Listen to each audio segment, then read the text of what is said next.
Hi, I'm Matt Taylor. Welcome to Spitballin'. I'm here with my good buddy, Kyle Amundsen. And today we have Craig Venske in the house. How you doing, Craig? Hey, better now that I'm here. Good, man. Good. So you own the Chameleon Cafe up on 371 up by Nisswa. Correct. Yeah. So how long you been doing that? This was our third summer. We opened up May 5th of 2017. It's been that long already, huh? Yeah, he mentioned that. You mentioned that to me a few weeks ago, and I was like, "What? It doesn't seem like it's been that long." Gonna move your mic a little closer to your mouth. I'm glad you guys are surprised by it as me, because it felt like it was about 2 months ago that we opened the doors. Yeah. It's always weird how that goes. How time travels. Like you think, it was just the other day. But it's been 10 years. And, I mean... But I can't remember what it was like before it. I'm about to be 40, and it was like just a couple years ago I was in my 20s. So I'm pretty sure by December And that's how that be fucking in my works. 50s. Yeah. But yeah, the cafe is doing awesome. And, surprisingly, Chameleon is delicious. We don't actually serve Chameleon. You don't? Oh, you are actually not the first person to make that joke, Kyle. Believe it or not. Go figure. Yeah. I was telling Meta that we were going to have you on today because she picks my shirts out for me. Mm-hmm. And she's like, "Who's your guest again?" I said, "Oh, yeah, it's Craig from the Chameleon." But I couldn't spell Chameleon. I couldn't even get close enough for my spell check to spell Chameleon for me. So I wrote to her. I said, "It's Craig from the Lizard That Changes Color Cafe." Actually, Chameleon is basically just like it sounds, except for the CH part. Chameleon. And that's really the thing. If you don't put that H in there, your spell check's like blow me, man. Blow me. You got to give me something to work with, motherfucker. Yeah, you might as well be using an S if you're not using the CH. Yeah, it took me, 3 weeks after I decided on a name to learn how to spell the name.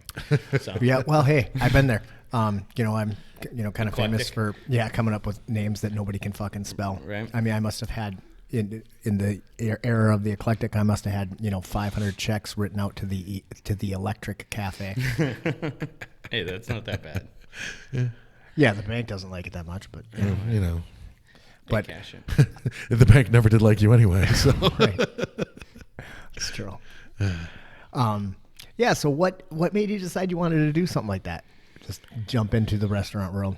Oh, well, I mean, I started cooking professionally when I was 16. Oh, really? So you've been doing it your whole life? Oh, yeah. So suck that microphone, motherfucker. I'm sorry. Cooking was just something I've always done. And the opportunity to start my own restaurant just kind of fell into my own lap. Oh, right. I was working at Grandview, the way Grandview is set up at the main lodge, there's several restaurants that are coming out of one kitchen. Right. Yep.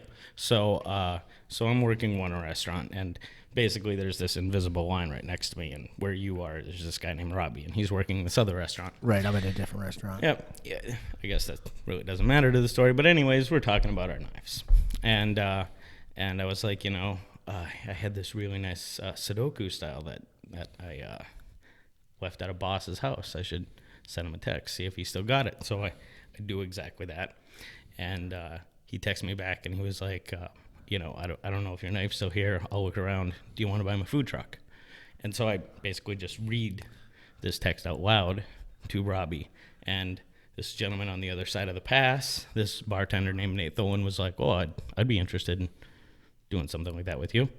So that was my first investor. I remember the food truck thing, and that just kind of seemed to blossom into bigger and better things. Well, when you're doing any sort of mobile unit like that, you have to operate out of a commissary kitchen. Right. So, that's something that people don't really realize. That you can't, well, at least not in this area. You can't just be a food state. truck. Is it the whole state? Yeah. Because you have to be a restaurant, and then you can have a food truck. Yeah, which sucks. We have to operate out of a restaurant. Right. Because I would never ever want to do a restaurant again. But I wouldn't be completely opposed to doing a food truck at some point in the far distant future. And then I realized that I'm just far too lazy these days, so it's not going to happen.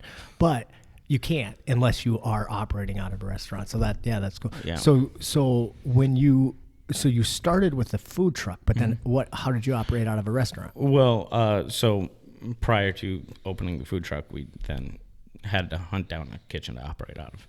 And so I was hoping to find somebody in the area that would let me come in sort of in the middle of the night, do my dishes, do my prep work, and skedat before anybody even knew I was Kind there. of operate in their under their like umbrella, so to speak. It just needs to be any sort of Minnesota Department of Health approved kitchen, Right. But I wasn't able to find anybody who was willing to do that.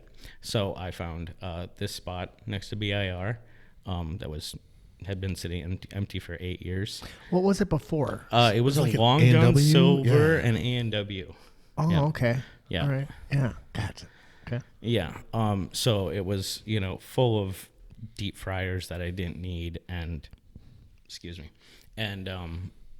all this A&W crap, and just, there was literally just like stuff just sort of piled up, like all the tables and chairs were left there, everything. This was a good thing really at the time, they had all this equipment that I needed. So I was able to rent that pretty cheap, that first year, and got the ball rolling. And so at that time you weren't doing anything restaurant wise. You were just basically using the kitchen and doing the food truck. Yep. And what was the food truck called? Same thing, Chameleon Cafe. And so that just escaped my radar. Well, it was up at Gold M Brewing. So you exclusively were there? Yep. Oh, Yeah. Interesting. Yeah, we were one of the few places that was sort of able to secure licensing from a state to stay at a location. Right. Sort okay. of almost permanent. Yeah. They generally they want you to move around, but because they wanted us there all the time, and it was their property, and it was their private property, and so we were able to be one of the few mobile units that were able to secure a permanent location from the state. Cool. Yeah. And then, that was going well.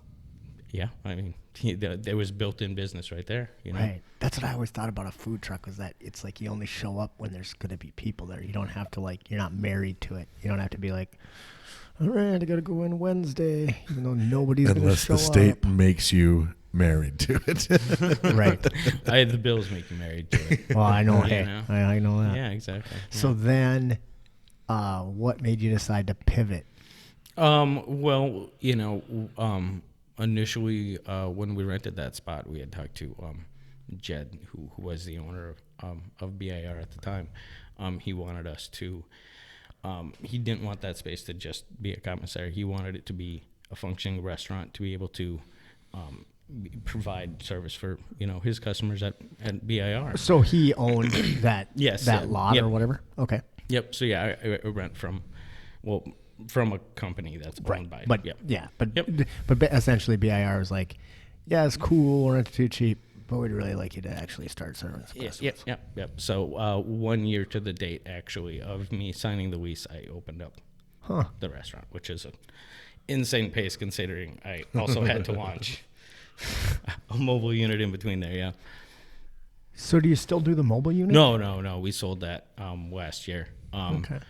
Yeah, we did about a year and a little bit into the spring after we opened up the restaurant. It was just absolutely too hard to maintain staffing 2 places. Right. That's maintaining staffing's like. Oh yeah.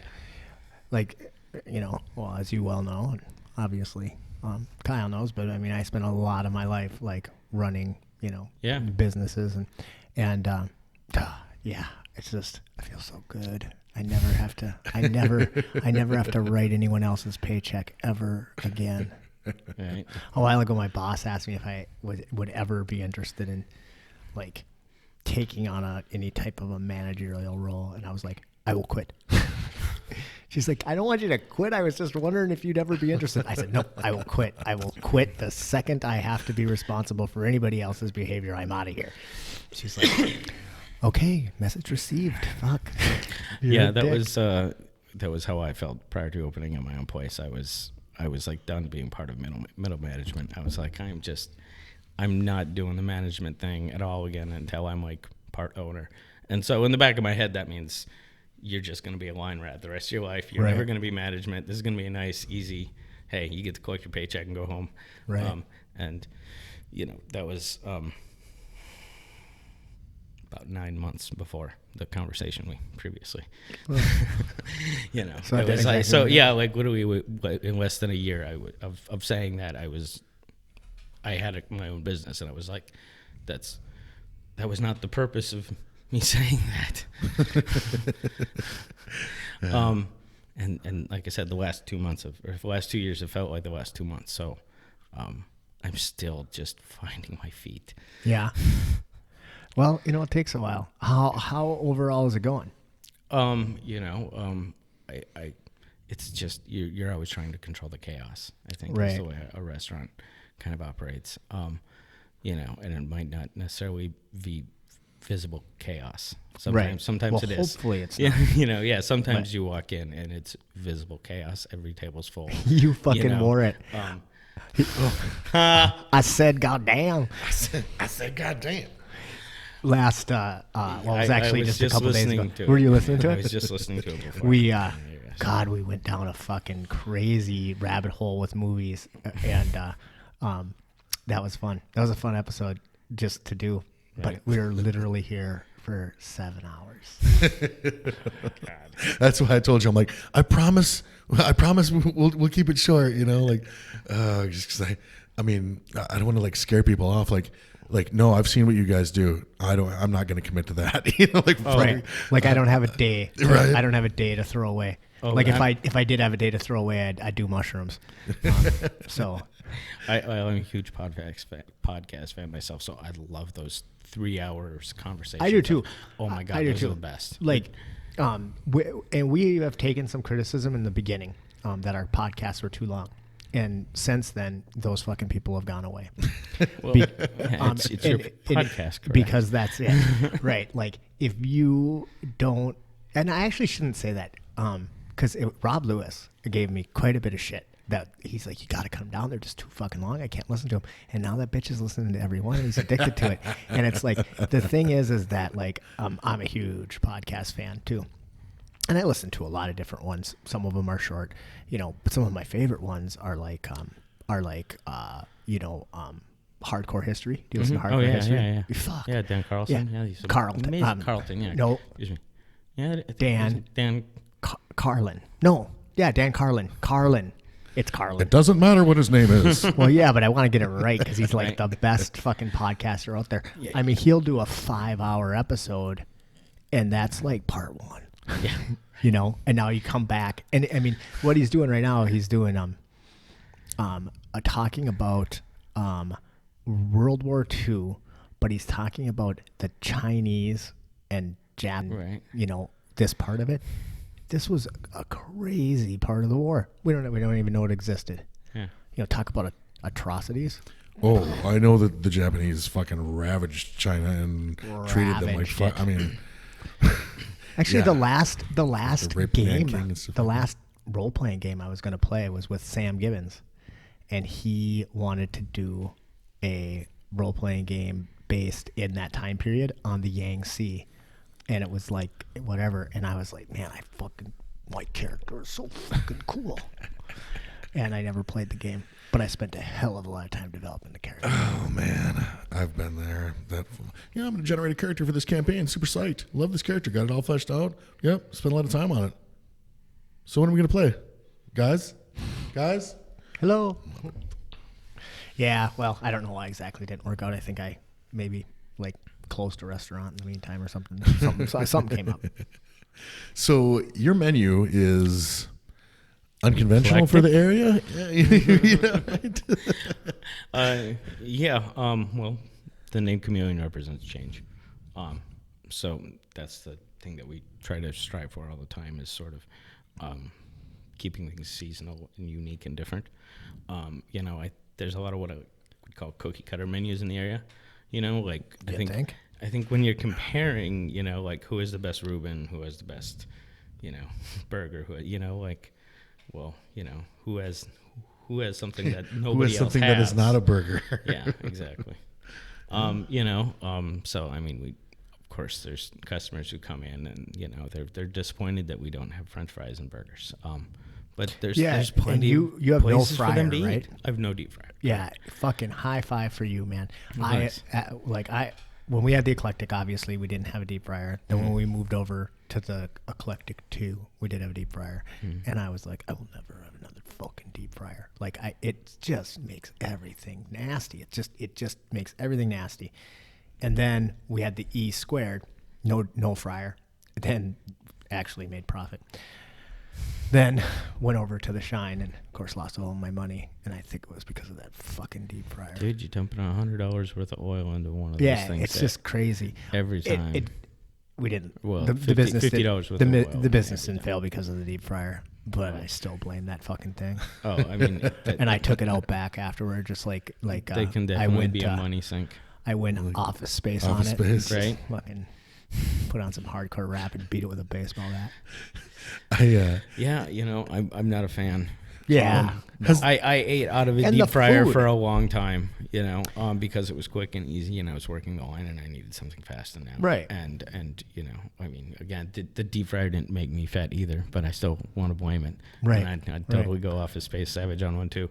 But it's just not anything I want to operate. I don't want to have to clean it. I don't want to have to tell somebody else to clean it. I don't want to have a freezer full of pre-made products that the same people up the road have. Right. It's just not what I want to do. I mean, and even if you're doing things kind of originally, like at the Eclectic 2, when we were hand cutting our fries and double frying them and flash freezing I them. could make amazing super crab great. cakes. But Jesus fucking Christ, it's just not worth it. It's just not worth it. I agree. No, and it's fucking unhealthy. Yeah. Mm-hmm. It is? Shut up. Yes, it is. So kudos for you.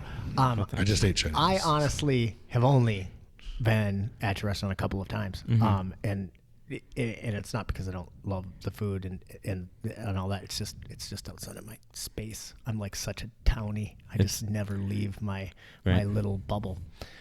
But Our fact checker was just there Sunday. Shelley? No. Yeah. Well, I think she was at Prairie Bay. She was there a few weeks ago. Maybe she was there. Maybe she was there. She Sunday. was I don't there know. the day before the event that we were all at the woods at. She was at my cafe the same Oh, you're day. gonna bring up that night, are you? You're gonna bring. I was up at the bar that night. talking to Kyle. Sure and you she were. came out and I was like, hey, I've seen people that have eaten at my restaurant before, but never on the same day. That's interesting. Oh, and okay, then and then we ended up talking, and she was your sister. Yeah. Yeah. See, I thought it was Sunday because she just wrote the. I was checking out your reviews, and she her the last review was hers, and it was from Sunday. Okay. So I made a dumb assumption. She may have been there Sunday as well. What if she liked But yes, she loved it. So Yeah, and she's picky and hard to please, especially when it comes to food, because she has a gluten allergy. yeah, she said and you had she's- great a lot of- gluten-free a lot of options. great- Yeah, I mean, it's not something we have a lot of, but it's really simple to cater to. I mean, we've got gluten-free bread, and we have all of our tacos can come on a corn tortilla and a gluten-free corn tortilla, and then we've got a few options that are just also naturally gluten-free. But again, it's kind of one of those things. It's pretty easy when you're not operating in deep fry. And When you're you not and you don't have to worry about so much Comes back cross to deep fry. contamination. Right. I've got 2 flat tops. It's Right. pretty simple. One of them you put bread on. One of them you put Are your gluten-free Are your items French on. fries gluten free? No, of course they're not, because you're dunking them in a fucking Exactly. deep fryer Exactly. that are full of all sorts of shit. I think I have a gluten allergy. I think I have a lot of food allergies. I think that I have food allergies that make me bloat. I think it's just that you They put make too me much gain weight food too, in your face. and they Could be yes, that. Yes, I that mean, is the real. it's thing. a- I don't have any food allergies, but I don't think it's necessarily food allergies. I think a lot of us just don't react to some of these foods very well. These highly processed foods. I mean, the wheat that's in Europe doesn't have nearly the amount of gluten that the wheat in America has. We talk about, genetically modified foods and things like this, and even before we started genetically modifying, just the way we would selectively breed crops.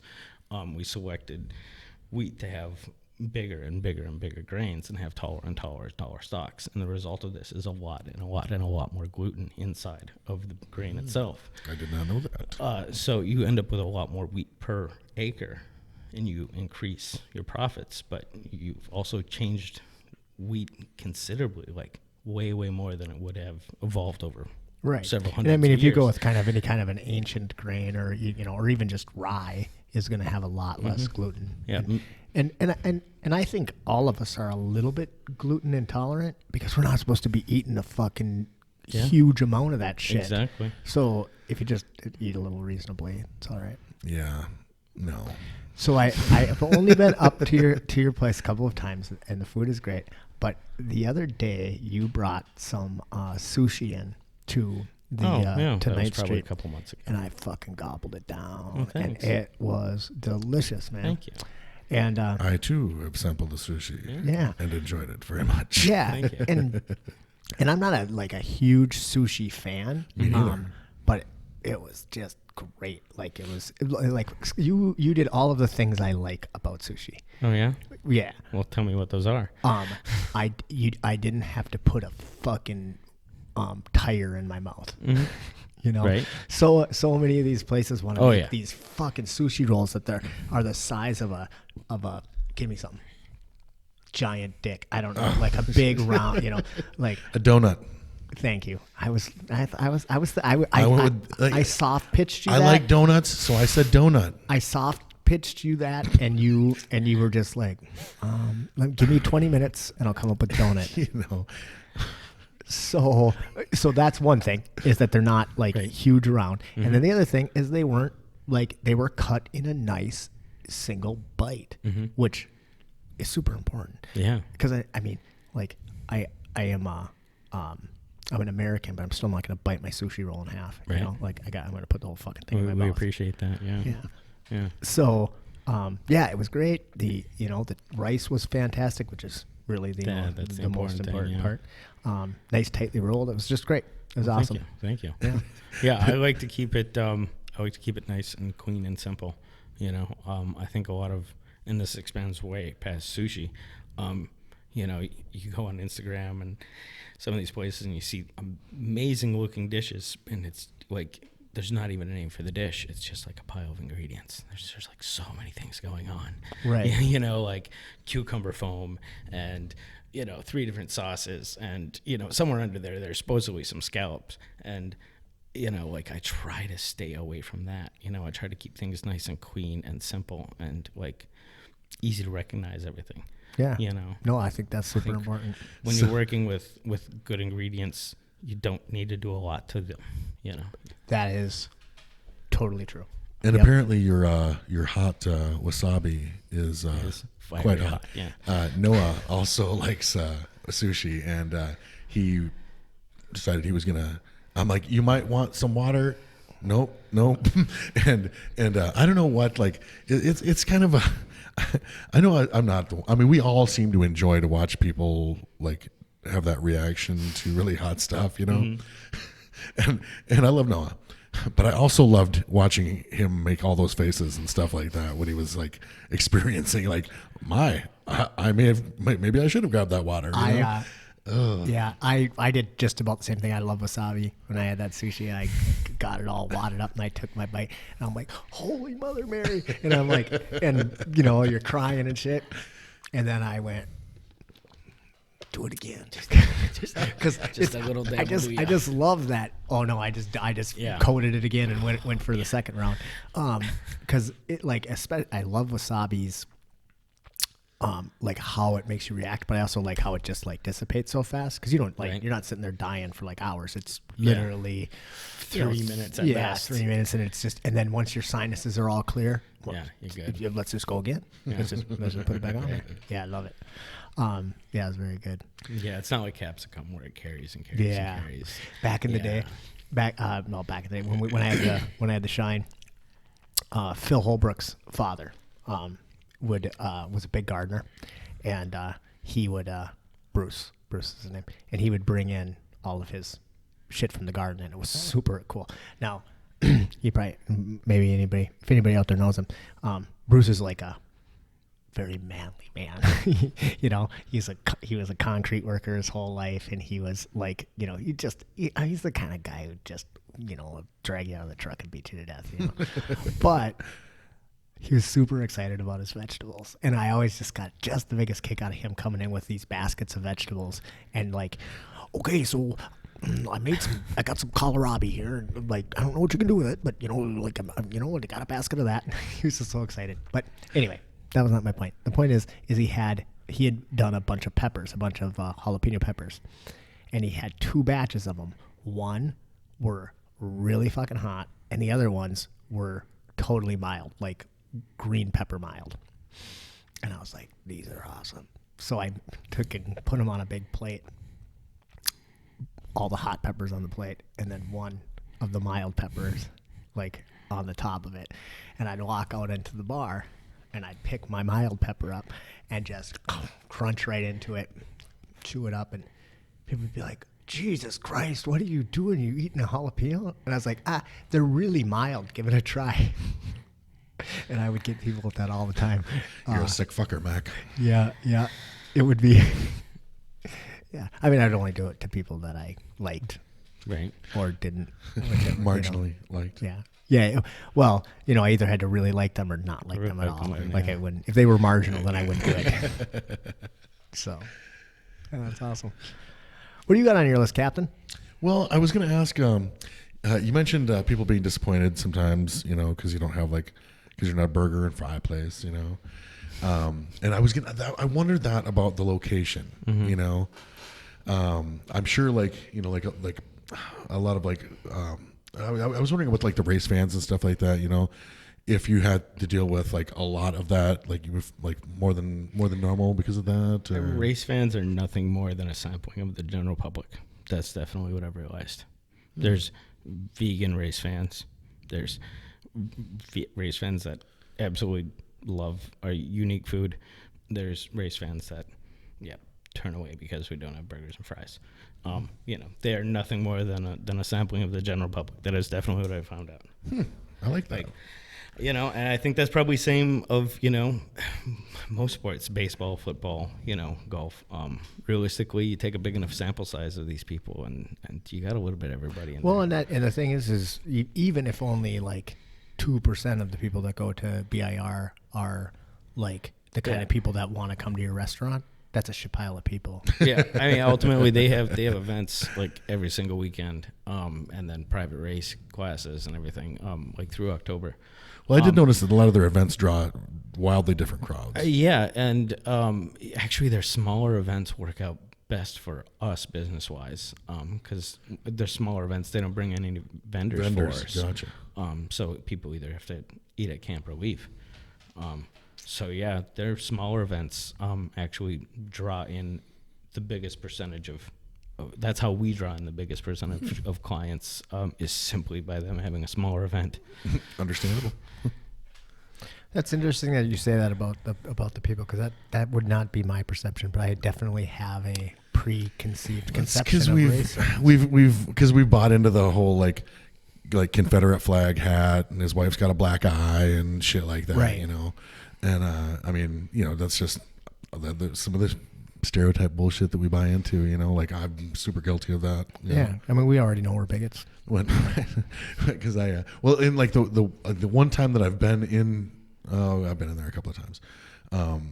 But like the biggest race fan that I've ever spent any amount of time around was my former father-in-law. And he's a super cool, super well-educated, like fucking great dude that doesn't, you know, come anywhere near the mold of the stereotype that, you know, that people, you know, buy into.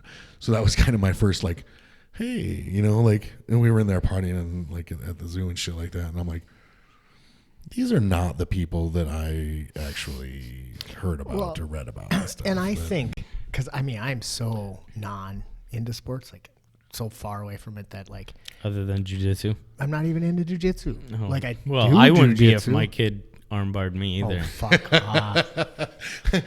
Ding. Got that out of the way for the day. Well, Craig, it was really nice having you. Oh shit, that was awesome. But I'm not even into jiu-jitsu. Like, there's a whole, like, you know, competitive jiu-jitsu, like, whatever. I don't follow that at all. Yeah. So so basically you're into the martial art, but you're not really Yeah. involved in the sport. Right. Gotcha. Right. Yeah. So it'd be like if you like played football, but you didn't go to a football. yeah. I'm not gonna go to a football game. That's Right. fucking boring. Yeah. Right. But that's how I feel about pretty much all sports. And I kind of think of football fans as meatheads. But come on, you're a football fan. Meta's a football fan. I don't know if you like football. Yeah, good. You're like a normal. He's a baseball guy. I'm a baseball guy. See, I Baseball can't and get into boxing, that. man. I can't get it and see boxing either. There's zero sports. I don't even watch the UFC anymore. You know, just kind of like, you know, I don't have time for any of that, and I just don't have the memory for people's names and there's shit like so that. many It's like, people. Christ. Yeah, I don't even try. Yeah. Yeah. Well, I see, used to get Ring Magazine and be really into boxing and stuff, and now it's like, Yeah, I don't keep track and I'm anymore, like, man. oh my god, you know, now I'm lucky if I can name the top contender or champion in half of the weight classes. And I'm kind of jealous, like when I listen to like Joe Rogan and he'll start talk talking about stuff from the 90s, and he's like, talking about like, Yeah. and he's like, you Oh, know, yeah. and like, and I'm just like, I want to be into it. I want to like have that knowledge, but Well, it just. But it's like I want to play guitar. I just refuse to pick one up. I don't know if it was me. Like now, when it comes to boxing, I don't know if it was me, because you know, because I tried that on for a while, and because I was into boxing and stuff, or you know, at that age, or if it was the era itself. But I feel like, you know, like the 90s, you know, like I feel like I lived in the era of like the great heavyweights and shit, like the late 90s and stuff, you know. Oh, well, Mike Tyson absolutely dominated. You know, and then after him, like Evander Holyfield and Lennox Lewis and stuff. I Lennox feel like, Lewis is amazing. dude, these guys were so interesting. Vladimir Klitschko. And now, Vitaly where are all these- Klitschko is where are these heavyweights now? statistically Vitaly Klitschko is statistically the best heavyweight boxer of all time. Like, you know, like, and he has losses, but you look at his actual record, like he has more knockouts over more fights. You know, when you break it down percentage wise, like, you know, and so many It's a good people don't career. even know who he is, or if they do, you know, oh man, they know that time that Lennox Lewis and him went at it, and Lewis beat the shit out of his face, man. You know, that's their perception of it. Like, and they don't. You just like it doesn't. I think boxing is short on like those great personalities, and I mean, because there's great moments. Like I'll never forget, and I don't know if I talked about it on the show or not. Mike Tyson told the reporter he'd fuck him. That was still one of the greatest. It was. Do you listen to Hot Boxing, by the way, with No, Mike Tyson? I was oh going to my ask God, you. you need to listen to that. I actually was. They love talking about DMT. I and the know. toe. I Like, was going to. I wanted to. great. So I just listened to the Joe Rogan the other day, and he was talking about having Tyson on the show, and he's like, that was probably the most fun interview I've ever done. Yeah. And I was scrolling back, and I couldn't find it. I didn't look that hard because it's there. I just wasn't. I didn't have. I was like, oh, that one looks good, and I clicked on that instead. But I want to listen to that, and then I'm probably gonna try this hot boxing because the only thing is I'm not. I know that they're like super into weed, and like I am totally pro like legalization of weed. We're on the same. Yeah, we're the same like that. Like, I'm like, go for it, do I it. have You know, no problem. Love everything with about it. I pe- just don't enjoy it myself. just don't enjoy it myself, and I don't like listening. Even Joe Rogan, man, when he gets high, I just stop getting interested. I start losing his, you know, because fuck, I lose the train. He's not even on the fucking train sometimes, you know. And then I'm like, those are some of my favorites. Him and Duncan Trussell, like tripping balls. I can't get through them. Oh God, I start laughing hysterically, and it's just over. It's like being the sober one But, at the party, right. and you're like, like I no. Mike and I ain't holding no one's they hair don't- back. They're not getting high with all their guests. They've gotten a lot more serious with it. Their first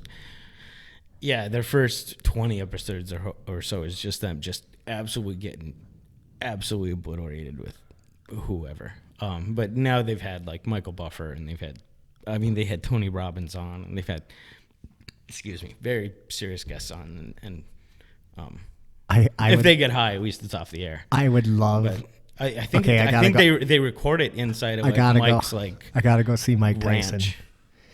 I gotta go listen to the Mike Tyson. Tony Robbins. Tony Robbins. Oh yeah, it's a good That's one. gonna be the best ever. Well, Like, it's pretty good.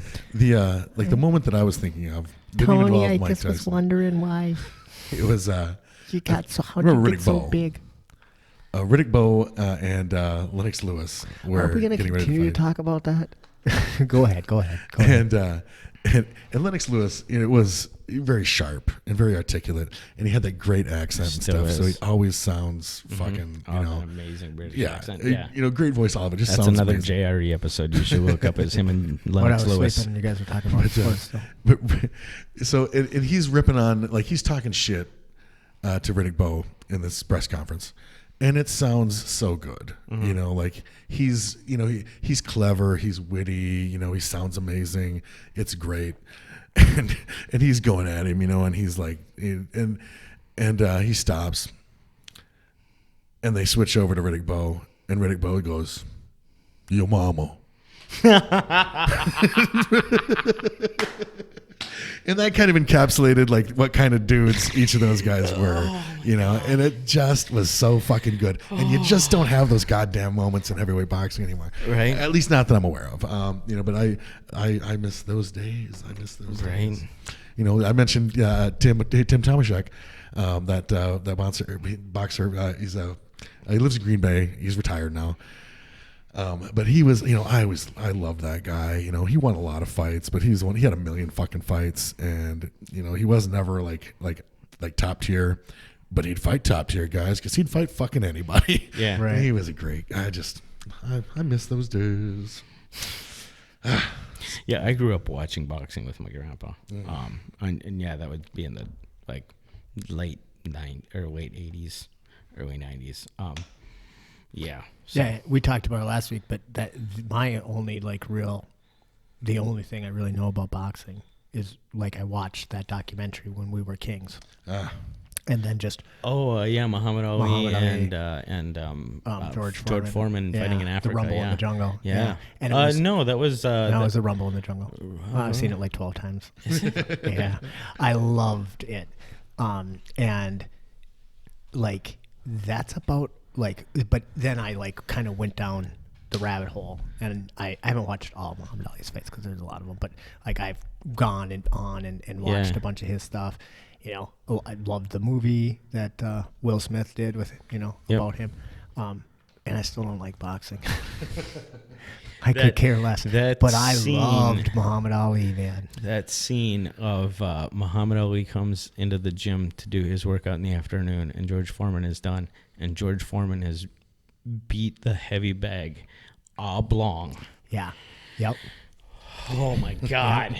There's so much closer. And I will never forget that scene. Just like, oh my God! I recommended it last power week, that but man- I'm serious. man. It's such a great documentary. It is. And it's a weird one because it was a guy who was in Zaire for the Rumble in the Jungle, and he filmed all of this stuff, and it was the lead up stuff, all of the lead up stuff, and Well, it was very interesting. Ali was there much earlier than Foreman. months earlier. Yeah, months earlier, training. I think because it was at some higher altitude.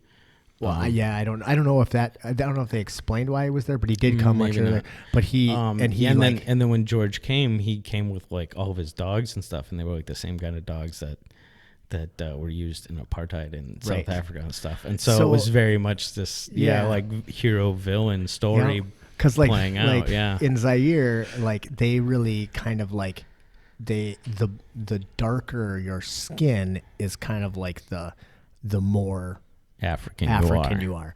And George Foreman is a very dark skinned black man, and Ali is not, or comparatively, and especially back then, man, George was blacker than me. And but Ali was very light skinned, and so the Zaireans, I don't know if that's what they are, but the people from Zaire, they were kind of already kind of favoring Foreman.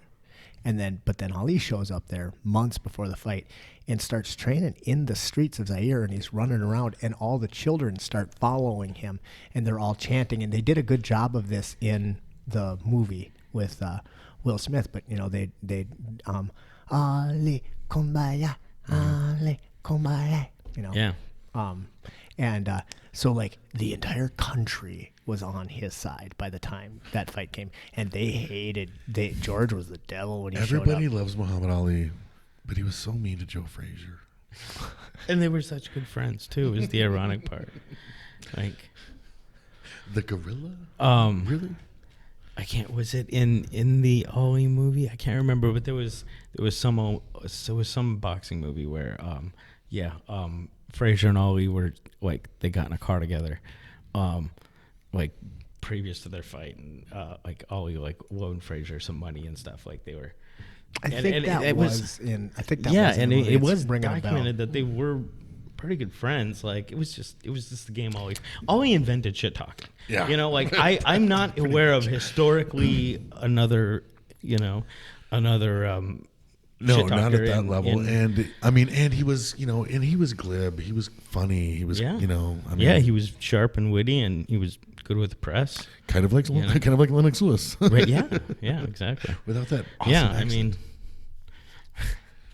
So, events. You Events. host a lot of events at your spot. I try.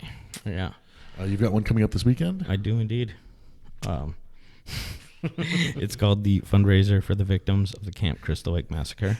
I was a little bummed out that you had to put that little disclaimer on there. I know, but you just have to. I have no idea what we're talking about. You're still not going to. This Friday is Friday the 13th. Oh, Camp Crystal Lake is. I'm really ashamed of myself. You picking up on it yet? Okay. I am. So there's a character named Jason Voorhees for the audience. Actually, it was Jason Voorhees' mother who was the murderer in the first Friday the 13th movie. So it's just a play on that.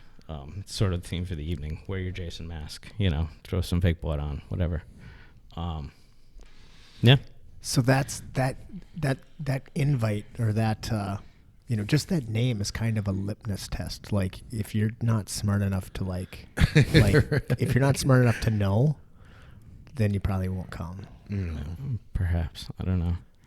I mean, there is like a cartoon of like Jason and victims, And they're just on the thinking, event on Facebook. What a fucking asshole! He's doing a fundraiser and he puts Jason on there. I did have one person like send me a message saying they thought it was really inappropriate for me to, name an event such a thing. Well, But we have something. There's something I'd like to say to those people. Fuck you. right.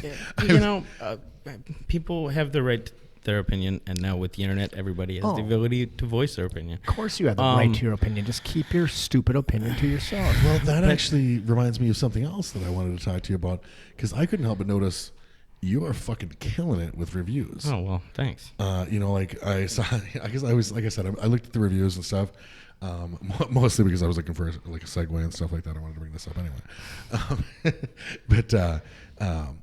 I noticed like Facebook reviews, which for some reason Facebook reviews seem to be a lot, I feel like are like the most accurate. For sure. Like, we got Yelp, which Yelp is still good to you. I've never looked at Yelp.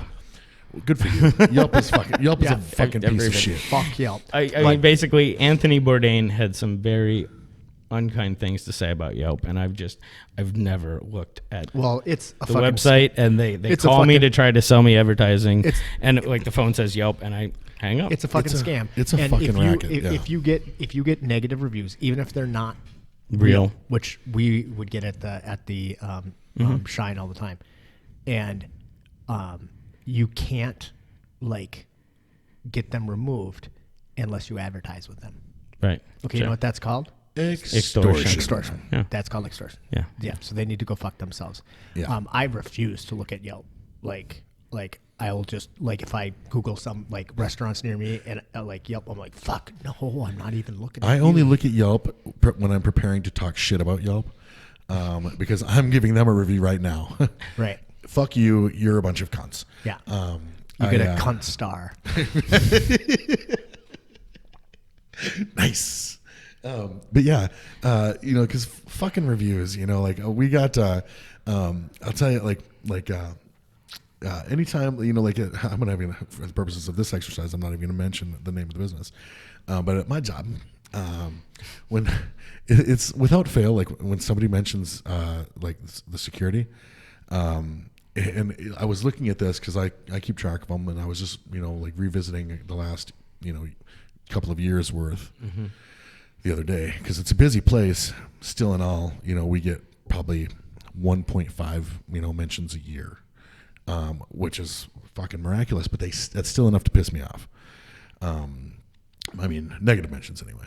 And I'm not talking about the place, just the security staff, yeah. And invariably, they are from underage girls.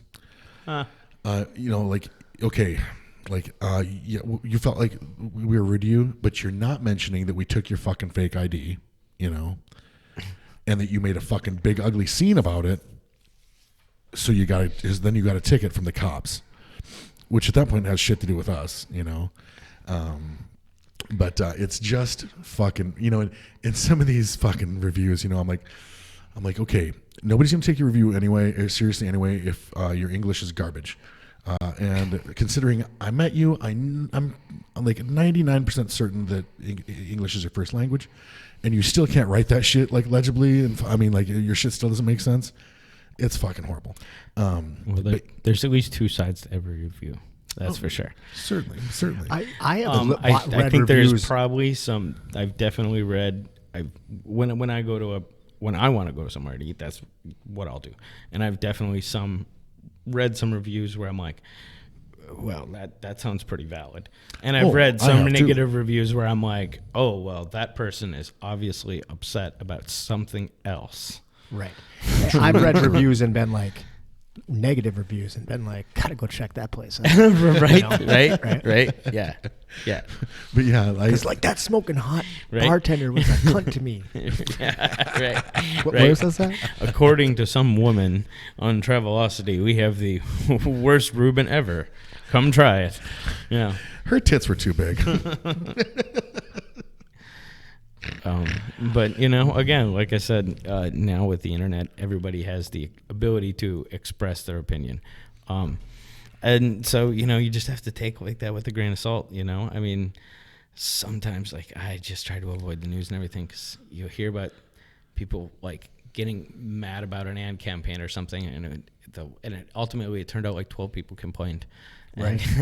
And, you know, like, it's like, wow, this generated more advertising by talking about how 12 people were upset about it than anything. Well, that's the Barbara Streisand effect. I mean, exactly, yeah. And I mean, now that they'd say, you know, a 24-hour news cycle, but how many news stations are there that run 24 hours with 24 stations? Exactly. Plus, so really, we have 100 Facebook plus feed and your Twitter feed. You know, and they just always need content, and they just always need content. They just always need content. What you mentioned about the 12 people, that totally reminds me. There's plenty of human beings willing to offer that content, even if it's in the, you know, just stupid tweets. The clickbait like the fact news that on Facebook. Like news doesn't even feel like news when I click it anymore. It's just like here's something that happened between two people that it doesn't affect anybody in the world at all.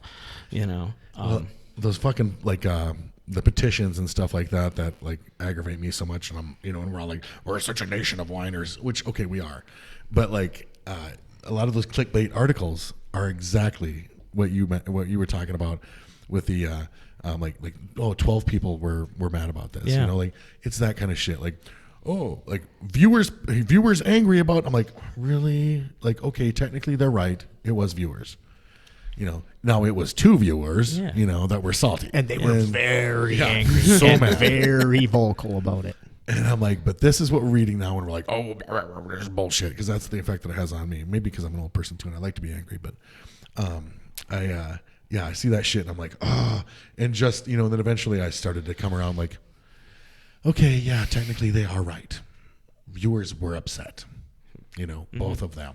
And fucking everybody else just has more shit going on that they, you know, they don't give a fuck about that. Yeah. So back to reviews, I do think that we should, you know, like, launch our own reviews. Like, you had brought that up on Facebook the other day, but exclusively about shitters. Yeah, absolutely. Well, I mean, like, that's that app that I'm trying to create. Right. Where it's like train spotting. The scene from Trainspotting. Worst shitter in Scotland. Yeah, yes, exactly. Yes.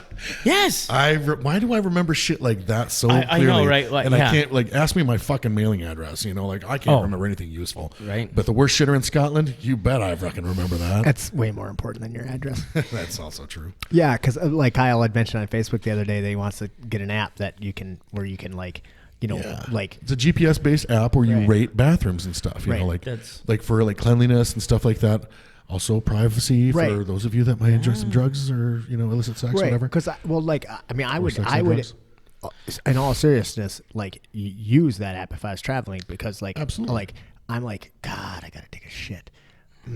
I might have to stop at 3 fucking gas stations, like, to find a suitable place to leave this. Because I'm not gonna. It's in the works. It's in the works. don't- I've talked to a guy about, where it's in development. I don't think there's a human being alive who hasn't needed to shit, walked into a toilet and said, Nope. I'm not shitting here. I may shit on the floor, but I am certainly not shitting in that toilet. Right. Yes. The odds of me shitting in my hand So- and launching it someplace, then dragging my ass across the lawn, are better than me using this fucking bathroom. The secret to any website is to be able to just sell ads. So, you got if you get Charmin in your back pocket. No, This website's Kyle good to and I go. will follow the tried and true like method that we have always followed. We will just do it for free and make no money doing it, and that will be for the betterment of our poopers. Indeed. It's just our altruistic nature and our lack of business sense. It's really our lack of business. Remain poor, slow scheme. I like it. Yes. Okay. Reminds me of the restaurant industry, actually. Write down remains poor. Slow ski. Oh, that's been my saying for at least 10 years. Oh shit! Well, You then I guess it can't- can't be yeah, our no, T-shirt. no, yep. Okay, well, yeah. Well, I mean, you can use Trademark. it, but you're just gonna have to give me 10% of the T-shirt sales. We won't Which, sell as them. you know- I won't bring up your place of employment either. But I told your boss many years ago. I've been using the term this phrase, bad ideas and good times. I'm sure you heard me say that a lot just a few years ago. I tried to get him to put it on the T-shirts. I said, just give me one. Just give me one. You can have it. Just give me one. But I don't think he likes the slogan. I don't think he wants it associated with. But I think it's stellar. Bad ideas and I good like it too. times. I mean, that. That kind of sums that place up. I think so. Mm-hmm. I mean, Well, it kind of. it's not like I really came up with the saying. It was just sort of the philosophy. It kind of sums up that- like pretty much any time Kyle and I put any alcohol in our bodies when we're close to each other. Actually. It's really what it- I mean, that's pretty common, I would say. yeah. Yeah. Okay, I have another question. Why are you so mean to Moon Knight?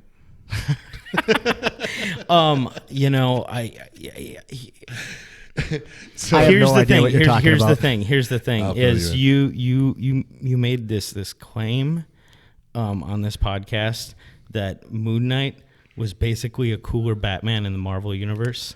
And I take issue right off the bat with the fact that you think that there can be a cooler version of Batman. Batman is the superior version of Batman. There's no, you know what I'm saying? That's like trying to say that, like, there's a better Porsche 911. No, there's not. No, there's not. There's. So yes, I did say that. I also was super I excited distinctly about, remember the quote. I was I'm a big Moon Knight fan, and Craig was sending me like the logo art for some of the new shows coming up, also on Disney, which include Moon Knight, which I'm excited about. Hawkeye, She-Hulk. No, Ms. Marvel. Yeah. There was some of them are shows and some of them are movies that will be greenlit. I was not 100% on. Oh, I mean they released a ton of stuff. Oh, Shang-Chi, Master of Kung Fu. I can't forget about that one. So, yeah. So I was really excited about those, and then after I said that on the show, he started sending me like Moon Knight is just a cross between this character and this character, and I'm like, meh, okay, that's kind of funny. That's kind of funny. And the last one was finally Sailor Moon and Nightwing. And I was like, Yeah. I'm like, okay, that was really fucking funny. Craig is a comic book fan like myself, but I way prefer more. the term geek. I'm not elevated enough to be aficionado or collector. I wanted to say aficionado, but I thought that sounded too Oh yeah, that's too highfalutin for me. right. Too highfalutin for me to say. So Right. Although I did apparently snag a Jim Lee autographed comic book. I sent you that earlier. Oh, yeah, remember? yeah, that's right. Out of a quarter bin this summer. That was a miracle. man, I got to send that thing in and get graded. That's $25, but boom, there it's worth once in a $25 lifetime now. type of purchase. Amazing. Yeah. Jim Lee is a legend in the comic book world. Yeah, I'm lost. It's Yeah. okay though. Anyways, I saw Chasing Amy. I had I yeah. So Jim Lee is basically sort of like the Stan Lee of the '90s, is the Okay. best way I can put it. He is one of the major founders of Image Comics. A bunch of people left Marvel and formed their own thing. And Okay. anyways, Jim probably had the most success at Image. He ended up selling all of his stuff to DC and is now one of the executives at DC. Oh, cool. Yeah. So, anyways, I was just at the comic book store going through the quarter box, because that's where I can afford to buy comic books out of. And there was like a Punisher Wolverine one shot that I grabbed out of there. And as I was going through it, like the inside cover is signed by Jim Lee with a little Punisher. Not to mention, you can't really go wrong with fucking two of Marvel's coolest characters ever. Yeah, you it's know? Punisher and Wolverine in Fucking a one Logan shot. and Frank so Castle. one shot is just like it's a comic book that's the entire story is entailed within one comic. Right. Yep. Yeah. Yeah. I remember the Wolverine Spider-Man Sure. was a one Yeah. shot. That I remember having that when I was like not a kid, but 20. I had a Wolverine Captain America one time that was fucking. I have pretty several awesome. of those too. Some of the coolest comics I ever had, and I was never a big comic book collector, but I was really into the Elric saga. Did you ever read the Elric saga? I meant to read the books. Yeah. But I didn't. They were really weird. They were almost not good, but I loved them when I was like in my early 20s. Well, and you were a big ElfQuest guy. Big ElfQuest guy. In the Elric saga, I don't know. It's a fucking weird story. Doesn't matter. But how I actually got into them was because I liked Blue Oyster Cult. And Blue Oyster Cult sings the song Black Blade. You remember that song? I'm not going to sing it because it's, But that is about Elric. And I found that out, and I was like, I need to fucking read this book. And then I read the books and whatever. But I found the comic book series of, I think it was just the first book, and I bought them for way too much money. I don't have them anymore. I didn't give them away. Just fucking, Disappeared in who the fuck knows? in the shuffle of things that happens. Yeah. Before I got into superheroes and stuff, a lot of my favorite comics were like Jonah Hex, which, if all you know about Jonah Hex is that fucking movie, yeah, sorry about that. Right? That'd be like if your only exposure to Ghost Rider is the Ghost Rider movie. Like yes. you have just experienced the Yikes. worst possible version. But Jonah Is that Hex the one that had Josh Holtz in it? Ghost Rider? No, it had Oh, Nick no, Cage. that's Nick Cage. Yes. Nick Cage playing Nick Cage as Ghost Rider. Because Nick Cage doesn't actually act. He just plays himself. Do you know Josh Holtz bounces out at the place with Kyle? Probably. I think you know him, yeah. But that was when he's... everybody was calling him Nick Cage for a while. Because of his hairline. Because he was losing his hair. They were just like, yeah, that was funny. He'll be so happy that we mentioned that. He'll probably quit. But yeah, like Sergeant Rock, like all the, like I said, Shang-Chi and stuff, because he wasn't really a superhero, like all these comics. And then I got into superheroes and stuff.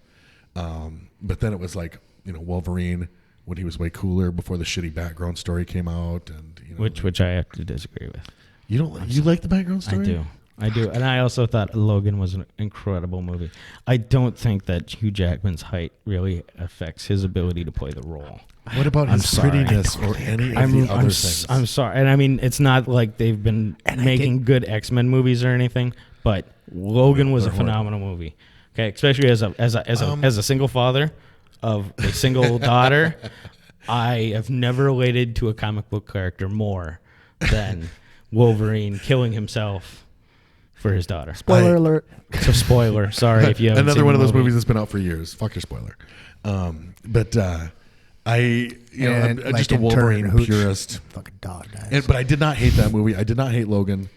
Or like Old Man Logan, Logan. Old Man Logan was the fucking graphic novel, whatever it was based on. I just all the things that I liked about that character early on have been like stripped away in the movies and stuff like that. Like all the things that made him the most interesting. I don't actually disagree that I don't even think I've seen all the Wolverine or all the X-Men movies. Congratulations. The one with the silver You don't samurai have to sit sucked through the X-Men most. movies. Yeah. I mean, I think I saw a couple of the first ones or whatever. But like I like things to be a mystery. Like I'm okay with that. Like that part I get. But I do also have to agree that fucking Logan was a pretty goddamn good movie. And, I didn't hate it. I don't know if I'd say it was good, but it was surely the best Hugh Jackman Wolverine movie. Well, I thought, and because I mean, of all the comic books I have read quite a bit of Wolverine. Like he was definitely my favorite. That's when when the name Logan came up for a possibility for my son, I was like, fuck yeah, right, Wolverine. I mean, I'm gonna get him the claws and everything. Let's do it. Instead, I just taught him how to armbar me. Should have invested in that adamantium skeleton. Right. Yeah. Well, couldn't afford it. I was broke. You just got to get the government to foot the bill. Yeah, I fucking actually called, but Minshew just wouldn't do it. Should have called Canada. Yep. Oh yeah, we should. I think it was the U.S. government just operating in Canada, though. Oh, let's not get so goddamn geeky. I know, right? Fine. I'm sorry. I can get deep into this wormhole, really. Before we get too far off subject, on comic books, something I think you desperately need to check out, considering you were raving about Mad Max last week. Yes, the Mad Max comics. No, because they are out there. Oh, I'm sure they are. But there's a phenomenal comic that just wrapped called East of West, and it is a dystopian American.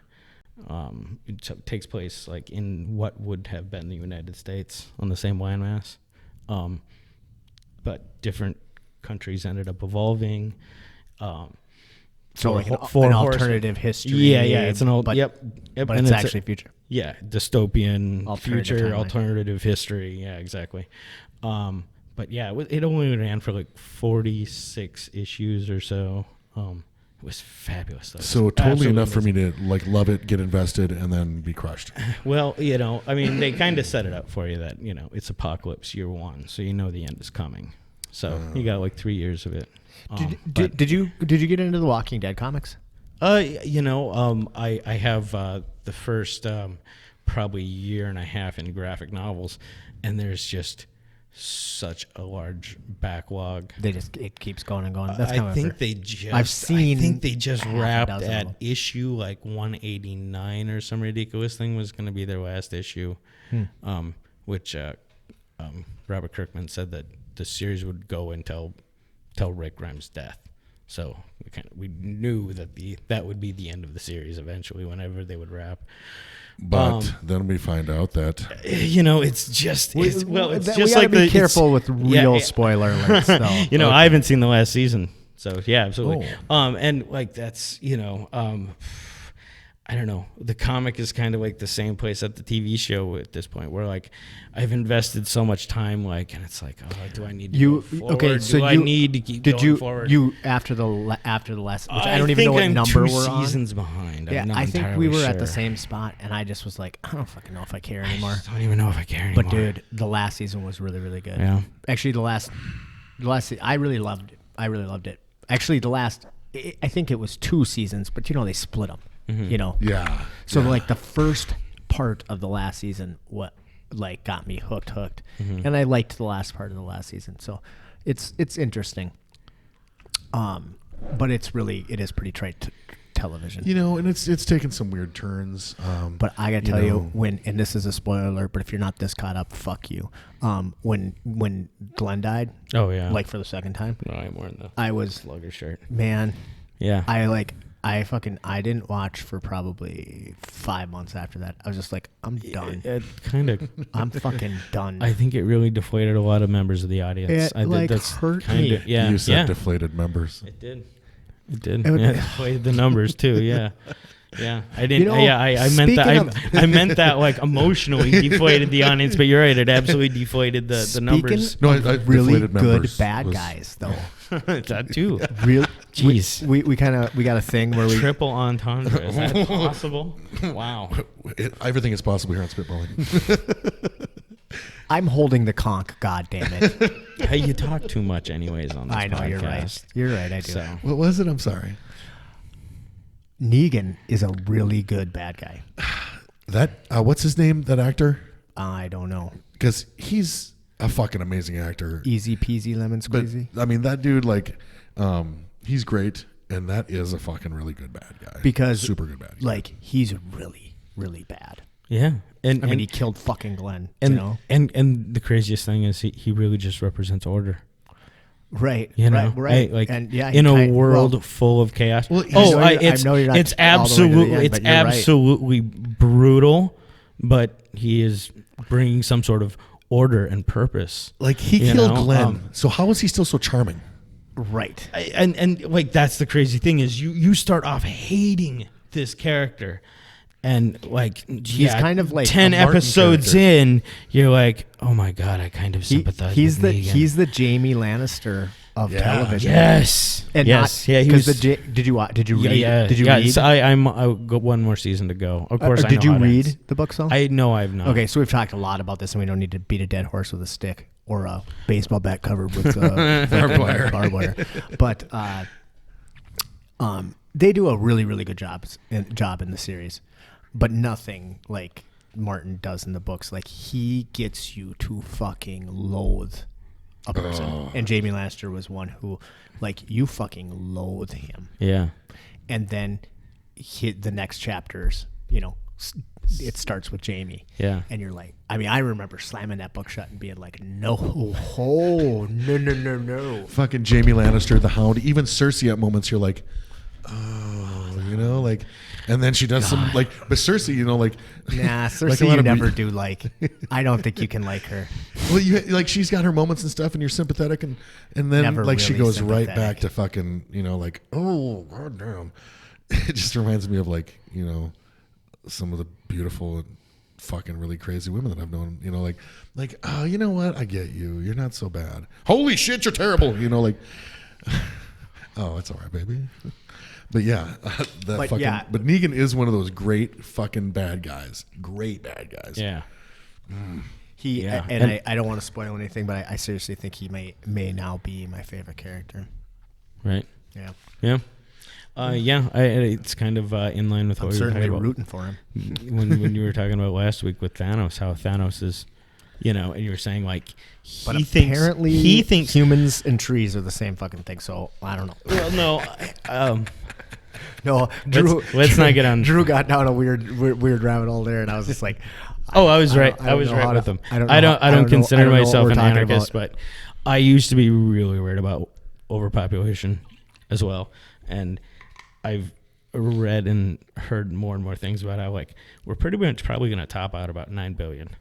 That's going to be about it. Like we can't really do more. We can't really do less. But you know, like we do seem to be doing okay. I mean, yeah, there's lots of people that are suffering. Don't get me wrong. I've turned you on to Jordan Peterson. Yeah. One of my favorite things that Jordan Peterson talks about is how suffering is the default human condition. You know, you take away these things that we have. You take away our clothes. You Our take little away comforts. the building, and we're standing in the woods naked, just like all the other animals. You know, that's the default human condition is suffering. So the fact that most of us aren't there And is a miracle. Thank you for that again, because I love that guy's stuff. Oh, me too. Like he somehow Such a breaks fucking big brain down. on that dude. Yeah, yeah. And I mean, and you know, and the impressive thing is not that he's so fucking smart. It's that he's so smart and he can articulate that down to like the point where a guy like me can fucking can grasp it, you know, with relative ease. I don't consider myself very intelligent, but I like to listen to very intelligent people. Absolutely. You know? I always say that. I'm like I like to surround myself with smart people and shit because, you know, I don't feel diminished by it. I'm not threatened by it. Like, but you're not like, I don't feel like I have anything to gain by hanging around with a bunch of fucking dumb people, even if they goddamn like, even if they look up to me, which they wouldn't, because if you're that dumb, you usually think that you're smarter than everybody anyway. But you know, like, but you know, you're around smart people, and you might, some of that shit could rub off on you. You know, you're going to be exposed to some good ideas. I firmly believe how did that. You introduce him to Jordan Peterson? I basically told him about him. Sent him some video. I think send me a link. I sent you a link to Bite Size Philosophy. Bite Size Philosophy, one of the best. It's a great YouTube channel that they chop up. He's got like 2+ years of his lectures when he was at the University of Toronto, sort of before the whole explosion of him. I'm gonna check him out and report back. Yeah, fucking great stuff. You don't know Jordan Peterson? He's been on Jocko a couple of times. They discussed the Gulag Archipelago in deep. His name sounds super familiar. I know he's been mentioned in conversations, but I don't think I've had it. He's on. I'm gonna check. Been on Jocko. He's been on Jordan Peterson, or he's been on Joe Rogan. He's been on several of these podcasts. I know I interrupt. Go back. He's amazing. But yeah, totally. But I mean, that's I don't know where I went. You'll be able to you'll see a lot of Jocko-esque stuff, the extreme ownership type of stuff. Yeah, it's a lot of the same stuff. You know, basically, Jordan basically believes that of course, the world sucks. Right? There's plenty of suffering in the world, but that breaks down to each individual, right? And basically, you have the power to make your life better incrementally, small little pieces at a time. Right. And when people improve their lives, then the world, of course, continues to become better. So he wrote a book called 12 Rules for Life, which is it's so very difficult to digest. It's difficult to digest. But he's got lots of, like I said, lectures.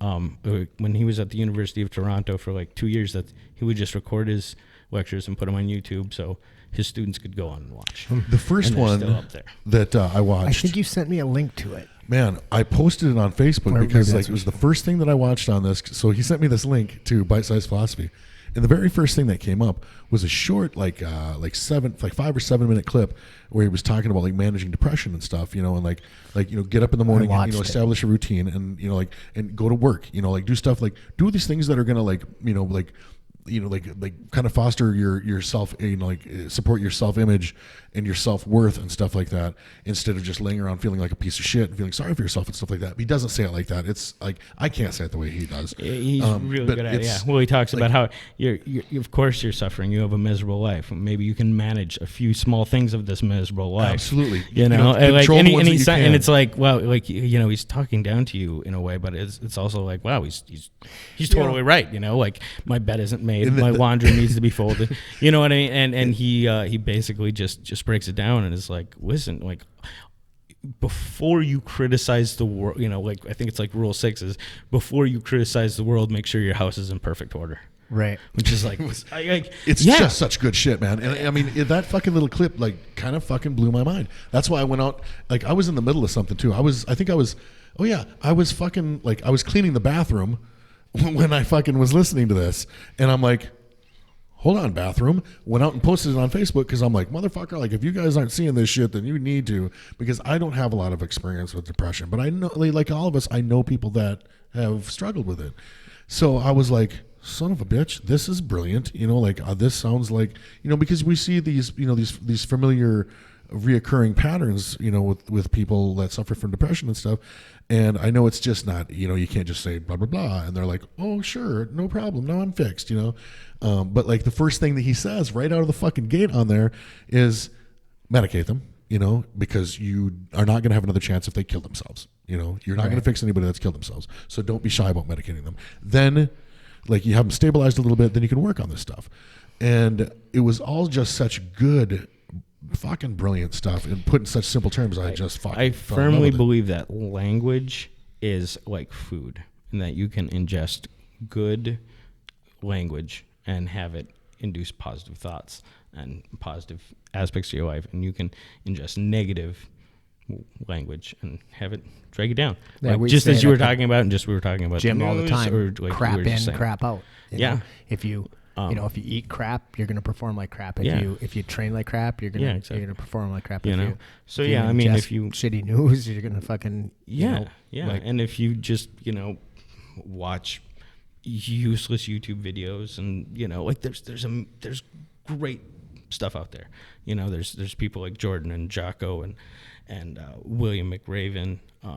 These people, David Goggins. Do you know David Goggins at all? Oh man, these people again mentioned on Rogan a couple of times. Yeah, like these people have great language. They inspire you, and it's inspiration to me is like food. Like you have to take it in all the time. Like you don't.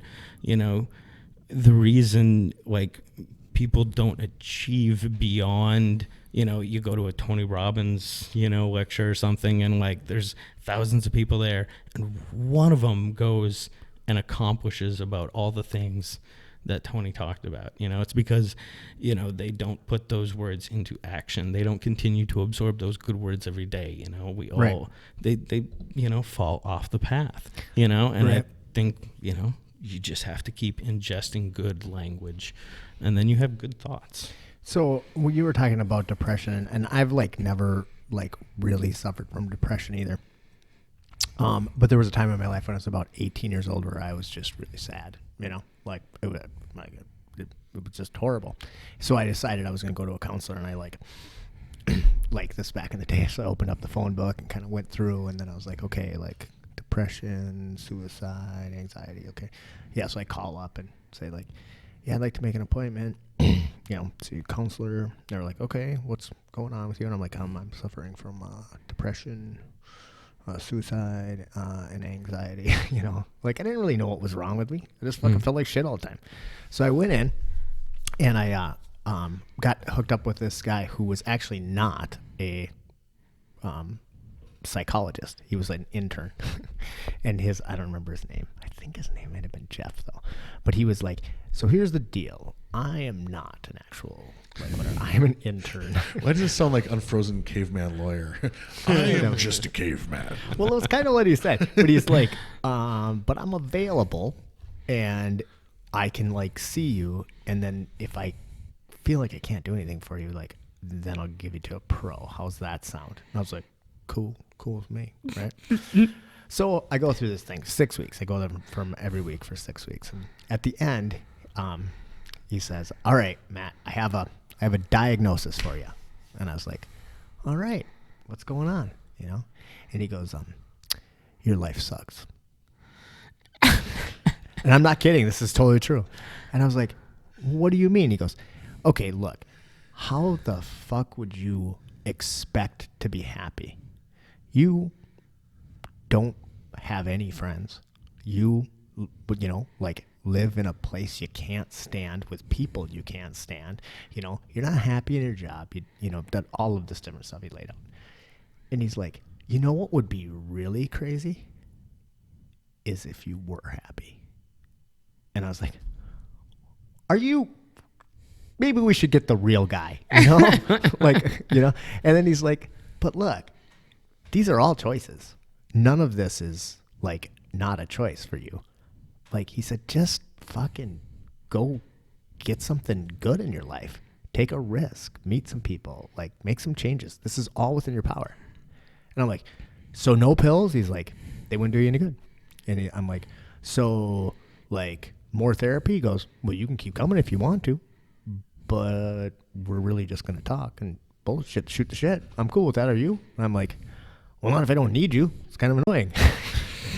And so I was kind of pissed about it. But, I was like, whatever.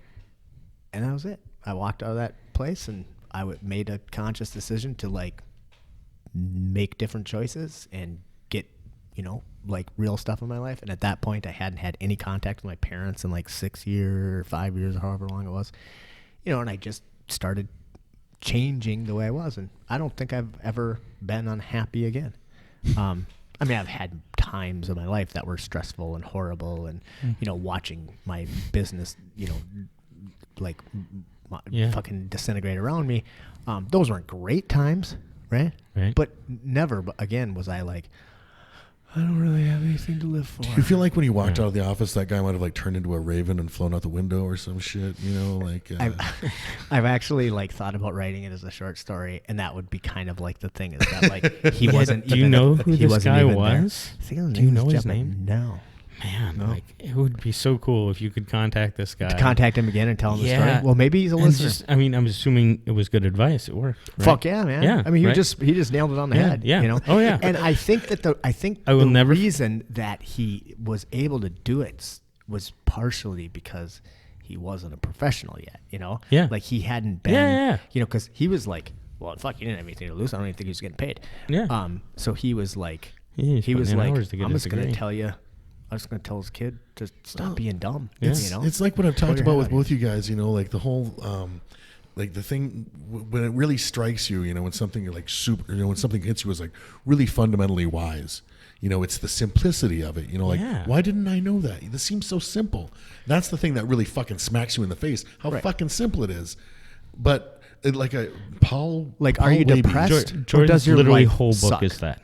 It's 300. It's like 500 pages of 12 rules of the simplest, and he goes into great depth about, scientifically why, but he's like, yeah, like all of these rules are cliches. And it's so true. Whenever you hear something extremely wise, it's like, it's cliche, but it's true.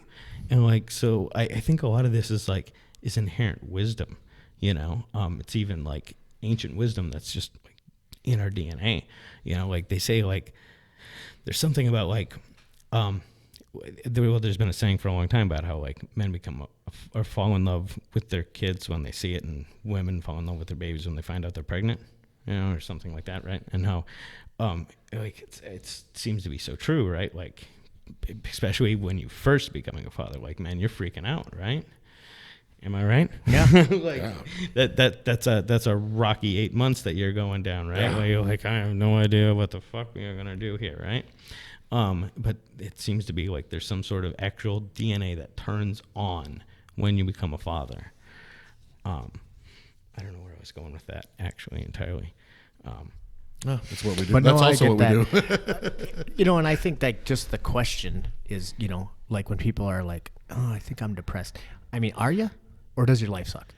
Because if you are depressed, man, then are you making shit choices? Then you might need to do. But if your life just sucks, then maybe make some changes. Yeah. And what do you have to lose? Because you're it's kind of like you don't really depressed. Like Red one of my Foreman favorite feels like Jordan you Peterson. think you think taking a risk is going to make your life worse? Yeah. Jordan Peterson has a few great quotes that really, really stick out in my head. I write these quotes on my cafe wall when I really need to remember them. But this one I can't forget. You are defined as an individual by an indefinite amount of potential. Like, and it's so simple, right? But it's so true. Like, oh wow, I really could accomplish anything I wanted if I really put the time and energy and effort into it. I mean, I might not be that great at math, but if I really, really tried, I could become better at it. I mean, whatever it is. Right. And speaking of harsh lessons, before I recall, before I forget, I had a teacher in the 3rd grade who said to me, Craig, you're a horrible speller and you're from the sticks. If you don't improve your vocabulary, everybody's going to think you're stupid. Now, what a horrible thing to say to a child, right? But at the same time, I improved my vocabulary. I still improve my vocabulary. I don't know about a horrible thing to say to a child. People are going to think you're stupid is not like calling a kid stupid. It's a huge difference. I spent a lot of my life being told I was stupid.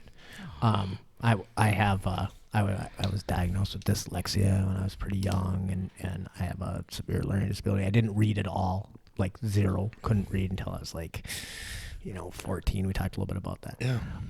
So super late to reading, and everybody just thought I was stupid. And I actually think a message like that like, you're bad at these things, because she didn't say like you need to have better writing. No. She said, if you don't improve your vocabulary, that's within your power. Yeah. People are going to think you're stupid. Mm-hmm. Well, that's empowering. I mean, Yeah. maybe it's not the In a nicest way to roundabout sort of way. put Right. it. Yeah, put when it. you're talking to a little kid, you probably but want to word it a little better, or maybe you don't, depending. don't. You I know, don't know, I mean, man. That's you the know, thing is sometimes I've it's the never talked to simplicity. my kids like they were children. I mean, try to I've do always that, talked too. to my kids Like they're little adults. well, like they're adults. Yeah. You know, like Yeah, I try to like, do that too. You know, if you ask me a question, I'm going to try to give you as straight of an answer as I possibly can. Yeah. And I'm not going to dumb it down for you. But then I might have to like do some additional explaining if you can't whatever. Oh, yeah. Yeah. And now, man, my son Peyton, 17, he's so goddamn smart. Like we'll sit and have like we were both really into the Clone Wars, the Disney, Yeah. and we will have like in-depth like conversations about like you know the Empire and like I just like the political movement behind the scenes, and I'm just like, God damn, kid, you're smart, you know. Oh my God, you need to check out this podcast, which doesn't exist anymore, but it's on YouTube. You can probably check out the backlogs on, wherever you get podcast. But it's called Something's Off with Andrew Heaton. He's politically middle of the road, like libertarian, classical liberal, but he'll do these episodes called Alienating the Audience, where all they do is talk about the theoretical politics of some sci-fi thing or another. So they do Really a Star awesome. Trek, they do a Star Wars one. Ooh. You're gonna want to check those out. They're fabulous. what's the last name? Andrew Heaton? Heaton. Yep. And so the first podcast was called Something's Off with Andrew. You might Heaton. have to- His you- newest one is called Political. You might have to Orphanage. send me some links. Some links, yeah. And then I can put them in the show notes Sure. so people can check Yeah. them out. I And can as well. adore Andrew Heaton. Speaking of, Who, go ahead.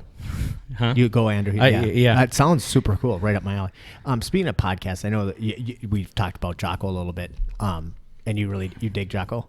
Absolutely. Yeah. Yeah, and I love the man, and I've listened to probably 50 of his podcasts, and I skip a lot of them. Like I don't like the motivational speaking stuff as much. Oh, see, I like those yeah, ones. I know you do. You See, mentioned like it. the ones that he's just like getting deep into a book about war or something. Where it's where I'm like, oh. Okay, well, that's what I wanted to talk about. Have you seen episode 15? I don't think that you would remember the episode number, Yeah. but it was when he got into Henry V. No.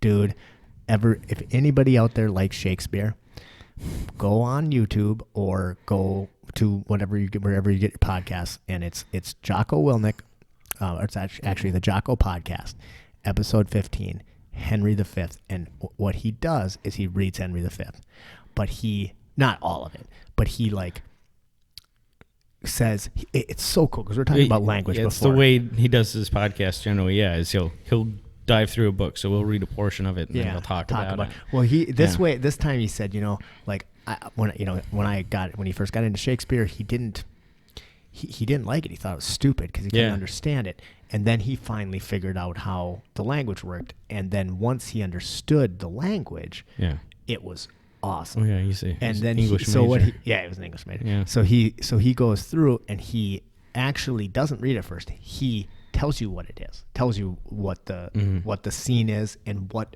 he's like, and I'm going to say this, but this is what that means. And if you think about this, back then they had these, and it gets really deep into it. And then he fucking reads it, and it is the best Shakespeare. It's one of the best Shakespeare experiences He's got I've such ever a great had. voice. Oh, he's got a read. great voice. Yeah. And Henry V is about a fucking warrior, and I can't tell you which episode number it is, but he goes. I had to look it up. He It wasn't like I goes. had it memorized. He does. Goes through The Prince by Machiavelli. Yeah. Over a Yes, couple I of haven't seen it, but episodes. I bet I would love that. Yeah, and it's great because he'll break down and he'll be like, okay, so here's something that's traditionally Machiavellian, and then he'll get on something. He'll be like, now see, this isn't traditionally like the kind of they've misappropriated the word Machiavellian in some ways. I would be because- interested in that because I hear that quite a bit, and honestly, I don't even know what Machiavellian means. I mean, it means like it means like egotistical. Kind of. Yep. Generally, it's sort of Like- it's generally now it's come to mean more like underhanded, Shady, and- sneaky, underhanded. Yeah. Yeah. I will definitely check that one out. Yeah, it's a good podcast. Yeah, I love the Jocko podcast. Yeah, I do love it, but I don't listen to a lot of them. Yeah. I pick and choose them. Yeah. I really need to delve into his books. Yeah, see, I don't think I'd like them at all. Really? No. Oh, see, I mean, it's especially the extreme ownership stuff's right up my alley. So here's the difference. I'm not building anything. Yeah, exactly. I am in the process of not building. Yeah. So exactly. Like, I don't need. I am to the general be at inspired. war. Yes. Exactly. Yes. And I am like I've got soldiers. and I liken the guy who did fight in the war and then got a little PTSD and now he's just hanging in the fucking woods and he's just trapping rabbits and everyth's cool. Right? You just want to tend your So I don't garden. need. You got to make sure you eat some fish once in a while. I'm You just can get growing rabbit tomatoes. poisoning if you don't eat rabbit. Did you know that? You can get what You poisoning? can get rabbit poisoning. You can get protein poisoning. Oh. You need to eat more than just rabbit. Well, and I don't want to get You by a can wood s- tick, or else you then I can- won't. Then I You won't be able to can eat literally rabbit. starve to death eating rabbit. Yeah, well, right. Actually, that's the interesting thing. Like people always talk about like the Dahmer, not Dahmer. What's the party? Dahmer party. Oh yeah, the Dahmer party. Donner. Donner. Yeah, from the Donner Pass. Mm-hmm. Yeah, and they, it was a pretty famous thing where they all were a big cannibalism thing. But by the time that they, like, broke down to cannibalism, everybody was so lean that they couldn't, even though they were eating each other, they couldn't get There's any hardly any meat, nutrients. yeah. They couldn't get any nutrients, because there's no fat. So they were still starving, even though. Right. And I was like, that's the lesson. Bring Butcher more fat that people. big fucker early. Oh, yeah. Just go early. True. Unfortunately. I keep eyeing up Kyle. I'm like, he's pretty Yeah, meaty. I mean, he I would would be sustain us delicious. for a while. Well, I'm so I mean, well he's- marbled too. Yeah. Not too lean. I mean, you know. and I'm a small guy. If I lose another 40 pounds, I could fit in you like a tauntaun. Dude, I would be warm. I bet I would be warm. That's the second time that's come up on this show. Absolutely. You know, You don't think I didn't come in prepared for throwbacks? I did don't. you? Oh. You know what? I forget that you listen. And just for the crowd out there, do you know what the internal temperature of a tauntaun is? Lukewarm. Right on. It's a fucking horrible That joke, is a but it's just a horrible joke. super nerd specific joke, you know. And That's why I love it. And most people would be like, I still don't get it. What do you mean, like, yeah, lukewarm? dude, you get blank stares like a motherfucker with that joke. It's great. I wanted to bring something up before because we are running a little bit short on time. Sure. But on the last episode, we talked a little bit about our friend Ange. Yes. And Ange is you probably aren't quite. Oh no, you probably did already pass that point What? on the last podcast about Ange, our beautiful, brilliant friend who's got 75 PhDs. Left Okay, field doesn't Ange. matter.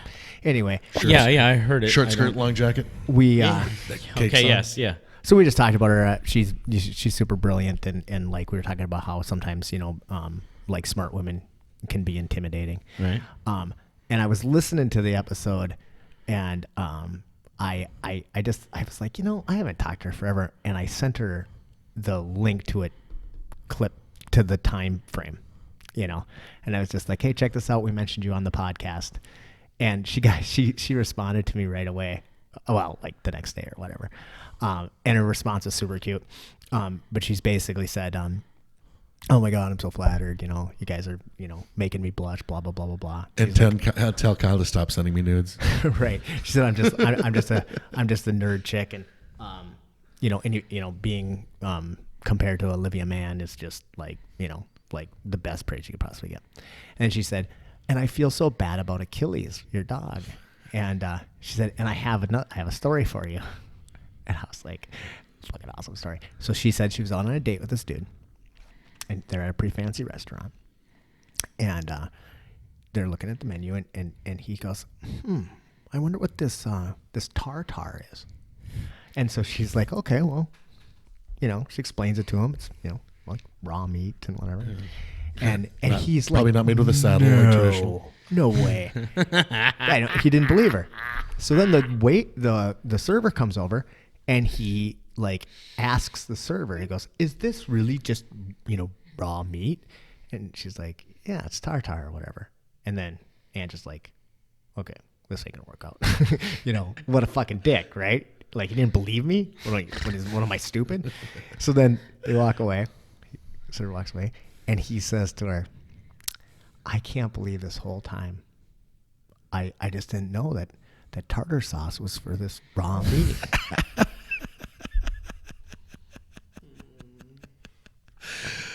And I said, yeah. "And when you coming on the podcast?" And then she told me her husband's name. Speaking of smart women, you guys had Trinity on for like 10 minutes. Yes. You need to have her back on. Yes. She is brilliant and beautiful. Yeah. She's wonderful. Sweet woman. Yeah, I worked with her at Giovanni's when we were both like 20, 21 years old. Yeah, she's great. You should have her on. Yeah. Yeah. Like I was just mad that when we were sharing a frame with her, I was pretty much convinced that absolutely fucking nobody looked at us. Actually, I wasn't good mad. reason. I watched it too. So shout out Trin. By the way, I need a haircut. You haven't given me a haircut in like a year. She's like the only person I'll even trust to cut my hair. I've got like some big scars on the top of my head. She has an actual like phone number you can call and set up an appointment. It's actually a little bit faster than putting it on the podcast, but probably not that much because that bitch usually will comment within like minutes of the thing coming out and really specifically. Oh, wow. So, oh yeah, she's on it. Mm-hmm. Wow. That's such a fun thing. I was just complimenting her, to be honest. If she's going to be watching it, hi Trin. Oh, I tried to stop by her place just yesterday, and like every parking lot in downtown Brandon is full for some reason. Oh. So I didn't.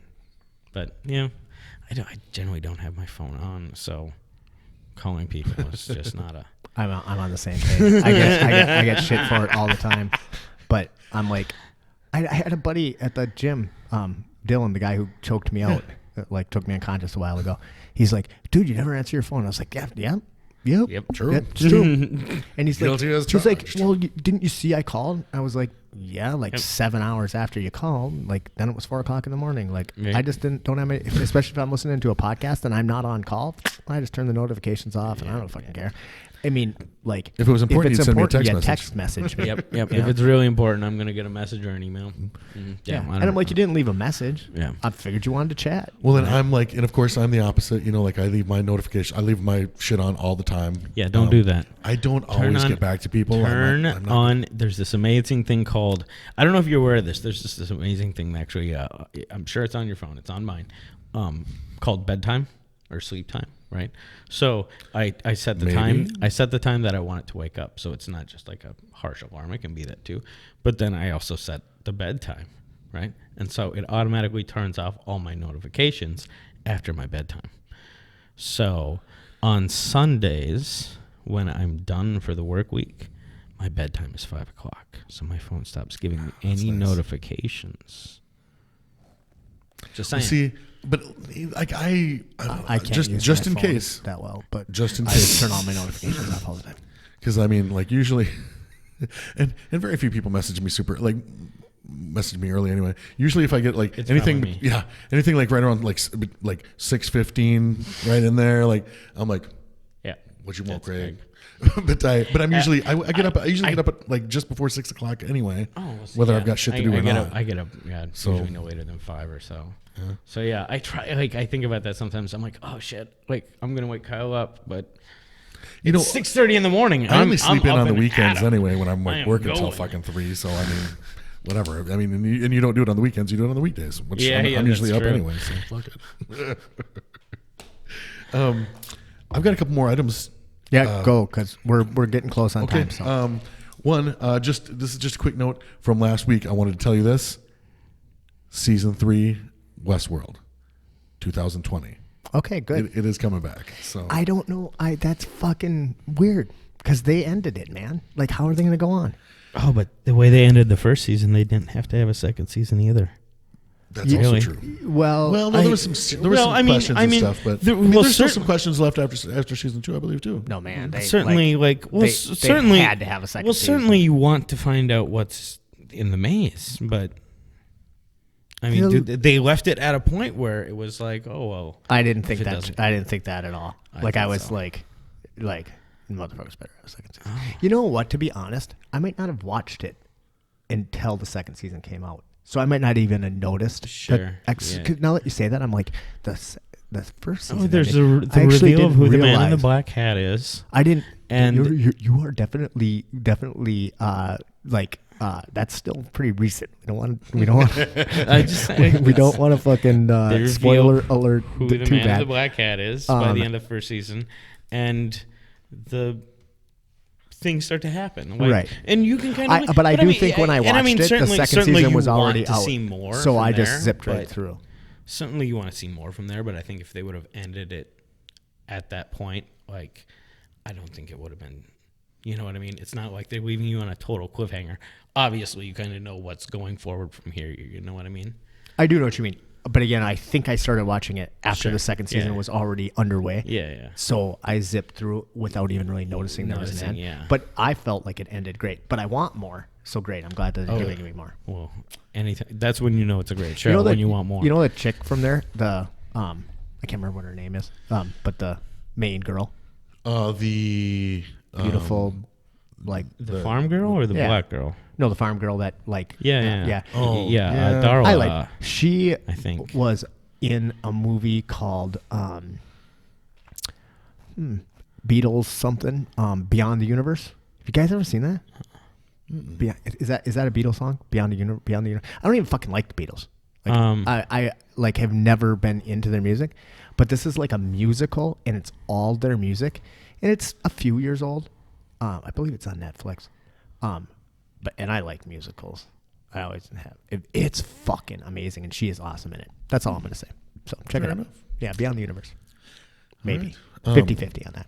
I also had kind of like a brush with, maybe not greatness, but at least awesomeness, or at least what I thought was my brush with awesomeness. So after like Sunday night, after we wrapped it up, I was driving home at midnight. It was dusk, and I drove by this. There's this wolf. We live in the fucking woods, so I mean, like, whatever. There's bear and wolves and cougars occasionally and shit. And he's just watching the cars go by, like right up at the edge of the fucking road. And I'm like, motherfucker, what are you doing? Like, this is not your thing. Like, you're out of place here. This is fucking Nisswa, And I'm like, man, fucking weird. I turn around, and he heads back towards the, like halfway back towards the trees and stuff. And I see he's gimping, and I'm like, oh, you're fucking hurt. And I'm like, wait a minute, you're fucking hurt. So I'm like, okay, I've always wanted a wolfskin cloak. Well, I'm like, this is my opportunity. I'm like, I'm going to get out of this fucking car. I'm going to befriend this fucking wounded animal. I am going to nurse him back to health. I'm going to have a fucking wolf companion. And even if he does go back to like the wild, we all know what happens then. Then, in my moment of need, he reappears and saves the day, because that's what they do. All right? Like, we all know this. So I pull up, and he's a little more skittish. He's got a terrible limp, though, so I'm like, maybe I can chase you down. No, I can't chase you down. I can't chase anything down. And I chased a sloth down once. But so I get you did get married, so. Oh, no. If you really pay attention to that episode, she definitely was doing the chasing, correct. But so I get out of the car, and as soon as I open my fucking car door, he's like not having it. And he retreats. And, so I'm like, I get out of the car. No, he's not coming back. And I'm like, motherfuck. And then I'm like, well, there goes my fucking chance to befriend that animal and all that whole scenario. So I'll have to come to my own fucking aid. Thanks a lot, wolf.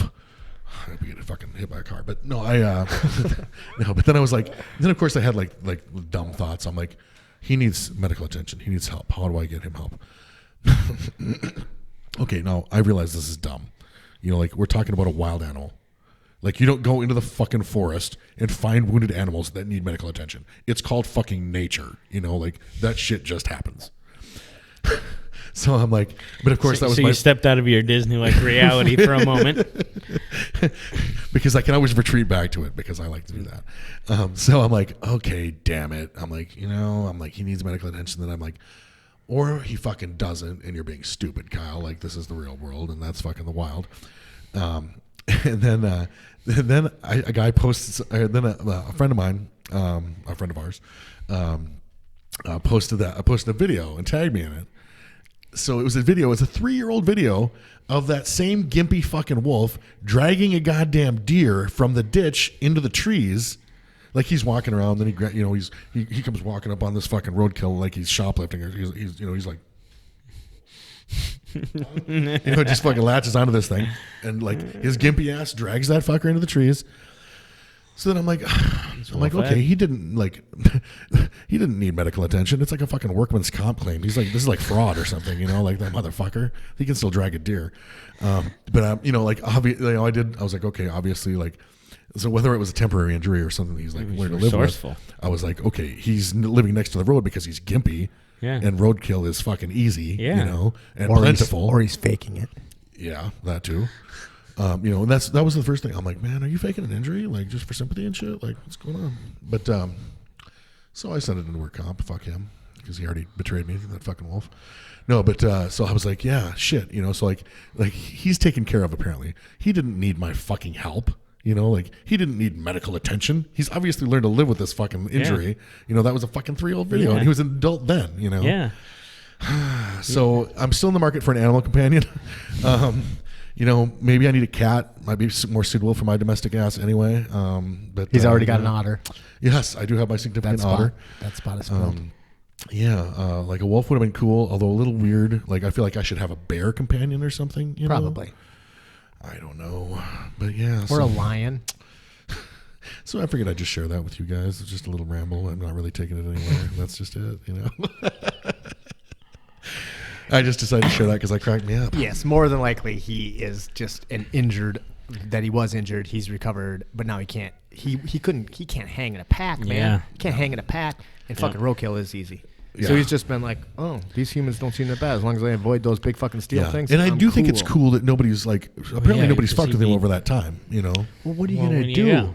What are you going to do? Go fight a wolf? Yeah. Well, I was ready to. Like, yeah, you would have died. No, he's a wolf. He's a gimpy wolf. A gimpy wolf would fuck you up. Not a chance. Yeah. I've actually. Have you listened to the Rogan one? First of all, do you have a leather jacket? I've actually fought a couple of pretty tough dogs in my time. A dog and a wolf are two different things. Two different things. Yeah. A pit bull will fuck a wolf up. Yeah. So yeah, I like my chances against the gimpy dog. Too many statements that I agree with. I think I'd kill pretty much any wolf with my bare hands. Maybe not not any wolf, but like I definitely would have. I definitely would have fucked this one up. I think that wolf would have killed you. Not a chance. Yeah. He would have fucking bit me, and then he would have looked at me to see what the effect was, and I would have bit the shit out of him. Oh. I'd be like, and then you know what I'd do? I'd drag him into the fucking woods. All an animal has to do is get an artery, and you're done. All I need to do is get an artery.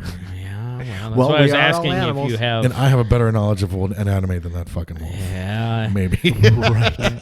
Wolves can feel the pulse of another animal through their teeth. Well, I was going to strip down naked, so I would have been able to. So right. He didn't want to negate his advantage. He didn't want to go in. Yeah, he didn't want to go in with an unfair advantage. No, he was going to just go in just all bare naked. Dick flopping around like Eastern Promises. Eastern Promises. Fucking, yeah. Fighting dogs.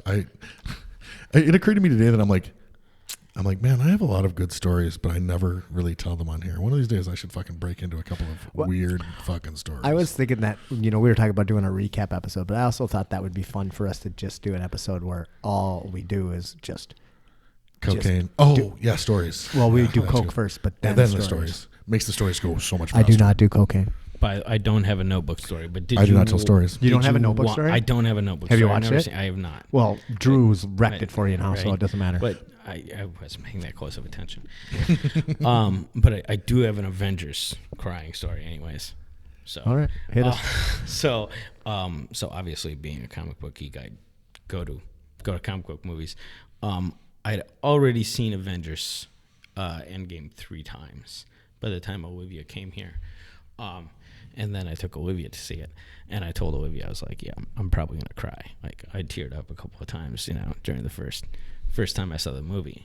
I might end up crying. How old is Olivia? She's 10. Okay. So, the age of embarrassment. right. So we're sitting there watching the movie, and spoiler alert, and it gets to Tony's funeral, and I got a stiff upper lip. I'm doing okay. I look over at Liv, and Liv looks up at me, and she's crying and crying and crying, and I hold it together. And then they have the like hologram, and Tony says to his little girl, "Love you 3000." That was the most. Yeah. That's a rough Bawling my head off in front of my little girl at the movie theater. Yeah. I mean, Yeah. exactly. Did she cry too? Oh yeah, she was Well, crying too. I think I mentioned it before, but Peyton afterward, like, he's like, "Dad, you cry in every movie?" And I'm like, you ain't a sociopath. Look at them fucking tears, you know? Like, That's the thing. There's like certain movies like that and shit where you can like you watch with somebody and you just watch them, and if they're not crying, you might want to like run. call someone. Like, I'm here in case you don't see me again. In case something happens to me, this motherfucker's with me, and that's what happened to me. And these are little time capsules. These are little trips that are supposed to bring you on an emotional journey. And if a movie doesn't affect you in that way, if it doesn't make you laugh or cry or extremely depressed like The Road, or if it doesn't take you on a journey, then it wasn't a very good job. do its job. Yeah, Right. It wasn't very good. no, you're right. And then there are some people who just can't suspend reality. Oh Yeah. yeah, absolutely. True. And I mean, I usually can, unless they put that fucking gun on the wrong side. But whatever. Other than that, Oh, Bastards. God, was it Age of Ultron, where Captain America is holding on to a woman, and he's holding on to Sokovia, which is flying in the air. And then they cut to this shot of above, and then he reaches down with his other hand and grabs her and pulls her up. What the fuck was he holding on to the floating island of land with when he reached down? Drives me nuts every time I watch it. Every fucking time I watch it. Like, what fucking producer, editor missed this fucking shot? there's a lot of those though. Yeah. And like that, like you got Remember to be all the- pretty quick to like. Remember all the shit from Game of Thrones? No, I never like went through it. Oh well, just all the like stuff like the Starbucks Yeah, the cup Starbucks cup. and shit like that. You Oh, you man. have to like you have to like go online to like find those. True. And I don't I Yeah. don't care. I don't want you to do it. I did watch we talked about Lord of the Rings in the extended edition. Peter Jackson actually does like point out a bunch of his own fuck ups. And I thought that was actually super cool of him. And it's like I watch these things Over and over and over. over and over again. I never even fucking I don't seen- pick up shit like that. I don't have. I mean, Yeah. I don't like I'm suspending reality, baby. I don't even see that fucking Starbucks cup. You know? no. And there's a lot of shit that I do like to not ruin movies for myself. It's only when it's not like when they make a mistake. It's just when they do something dumb that like makes me mad. you Yeah. know? Like I mean, the whole fucking thing about the Magnificent Seven. He had his gun over here. It just drove me nuts. Like Well, you couldn't, yeah. you can't do it, man. We Yep, talked about yeah. the not guessing endings and stuff. I don't try to guess endings. No, I never do. I don't want to ruin it Unless for it's- myself. Unless it's. I mean, some shit's just obvious, and you're like, oh my fucking god, like. I blah, think blah, blah, that blah. only So- happens if you know it's a surprise ending, though. You know what I mean? So here's the thing. I loved The Sixth Sense, right? Because I didn't realize that M. Lock Shamlock was going to fucking trick me in every movie, right? And then I haven't liked a movie he's done since then. Because I'm like, come on, you're just going to fucking trick me at the end again. I don't need, like, how many times are you going to, like, fool me once, shame on me, fool me twice, never be fooled again. I don't know. I like some of his movies and shit. I didn't. Like, was it The Happening was fucking horrible? That was one of his, wasn't it? I don't know. Anyway, I- Lady in the Sounds Water was familiar. good. I I've enjoyed stopped that. watching them, actually. I don't watch them anymore. Like, Unbroken was Yeah. okay. And then Oh, what was it? Unbreakable. Sure. I love that movie. It was all right. Love that movie. Yeah. I have not seen it. The one movie of his that I really enjoyed, I can't even think of the name of it, but where they're they all think they're like in like a 1700 colony. Oh, Yeah. the village. The village. Yeah, but that yeah. one's the same fucking It's the same thing. you know. It's a reveal, Yeah. but like the movie was done well. Yeah, I like didn't- I enjoyed it. I've Yeah. seen other one of his movies where So I'm not even disappointed by the reveal. I'm disappointed by the movie itself. It's like- that one. I think he did well. So like I have such an awful taste in my mouth about him that I feel like Right. I feel like even if he gave me the most palatable movie of all time, I'd be like, this tastes like shit. What else do we have? I am turning into a pumpkin. So. I've got nothing. I've got one last question. If I asked you to pick one, what is the best comic book that I've never heard of? Ooh. Oh man, well, Because he's into my like really basic fucking comics. He's like comic books Don't- that you've he's- never heard of. I mean, yeah, that's the thing. Comic books That's you've like never heard most of them. right? It is because Right? like well for me Marvel, outside of Marvel and some DC characters, I've never really I haven't really Yeah. branched Oh, out. me Yeah, either. so you haven't delved into much Image at all? No, Jeez. Have you read The Sandman no. by Neil Gaiman?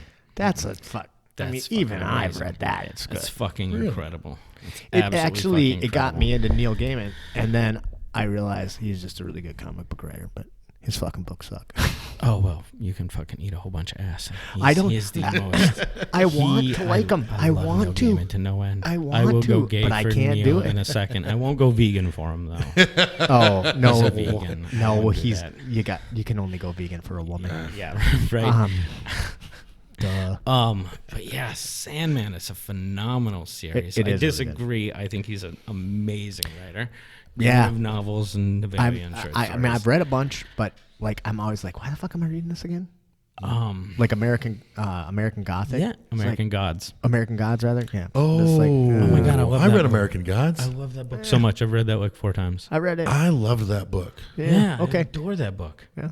I think I recalled suggesting it to you a few years ago, and you were like, "Yeah, I read it." I read it. Yeah, I was yeah. like, it was Sam Gibbons. He was the one that originally like gave me his copy or lent but me his you copy. definitely and I kept should it. read Sandman.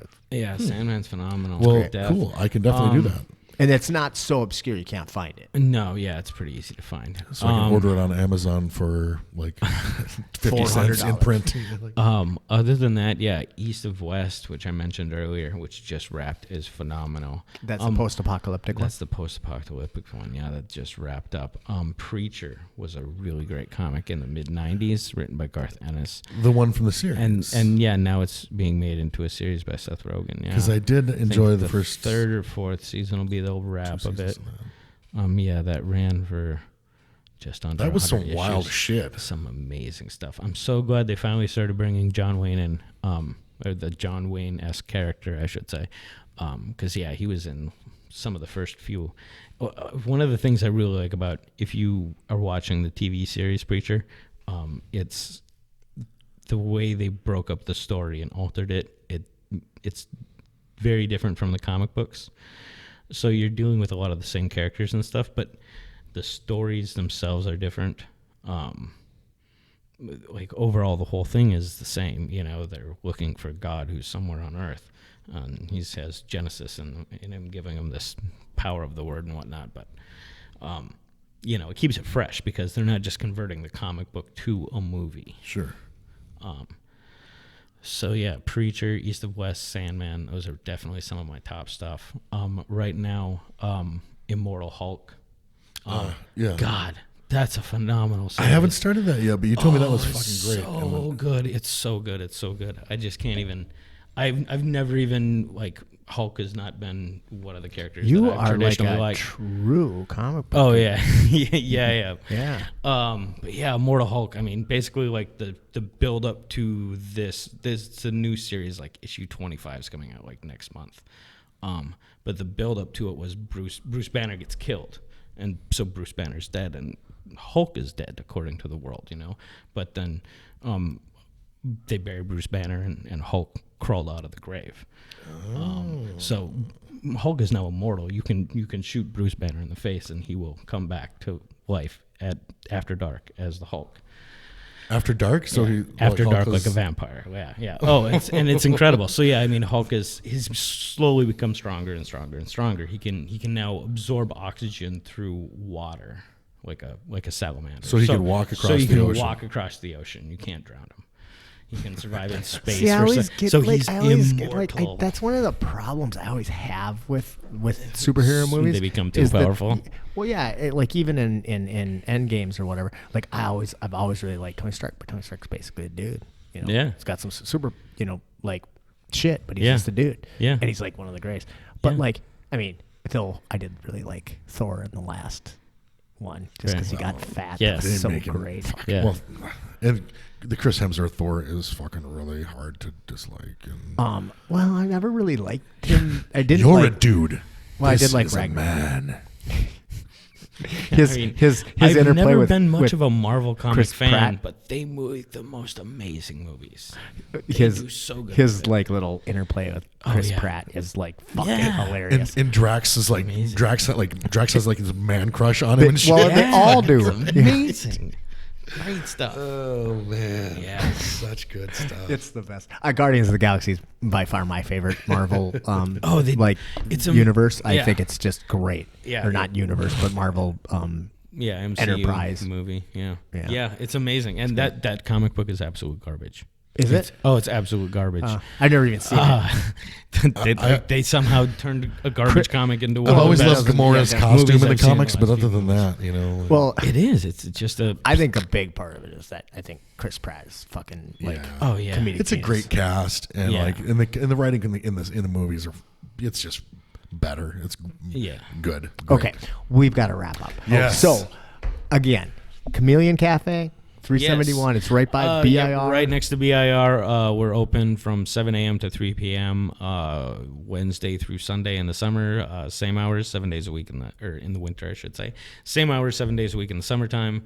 And then we do events. So check us out on Facebook. We got sushi the last Saturday of every month, ribs on the first Friday of every month. And then we tend to do music or fundraisers or some sort of event. And this coming, you know what? This is already going to be, we're going to air this on Sunday, so you won't be able to do it. Yeah. But check out the Great Friday the Pumpkin Bash. 13th thing that happened last Friday. The Great Pumpkin Bash will be the next one then for people available. That'll be October 12th, the Saturday. And the Nightmare Show Volume 2, November 1st will be a good show. Sweet. Can people check you out online? You got to... Yeah, I have a website. It's really difficult for me to update.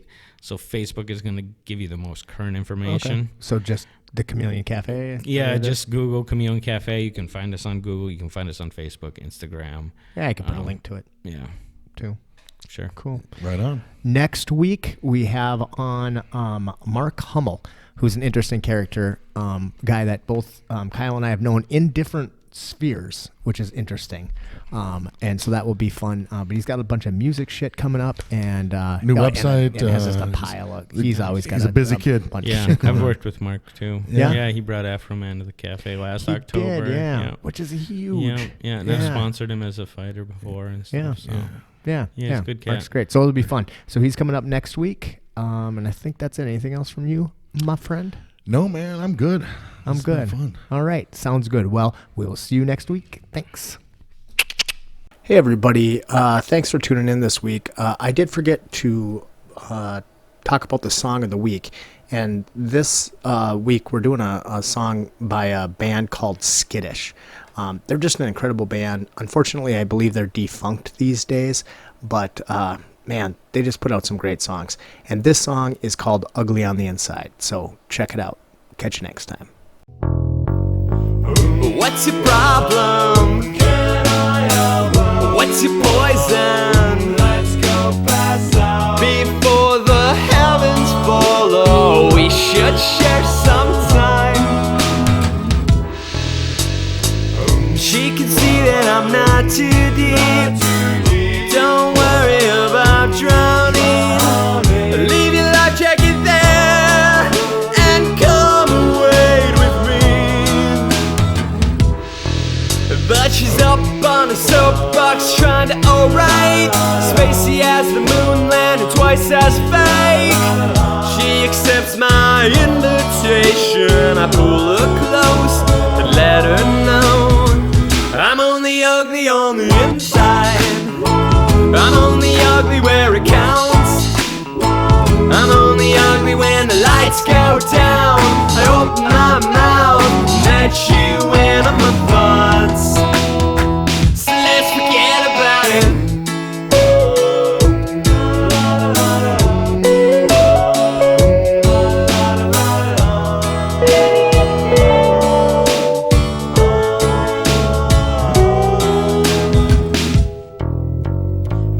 Dip the bell and it's masquerade.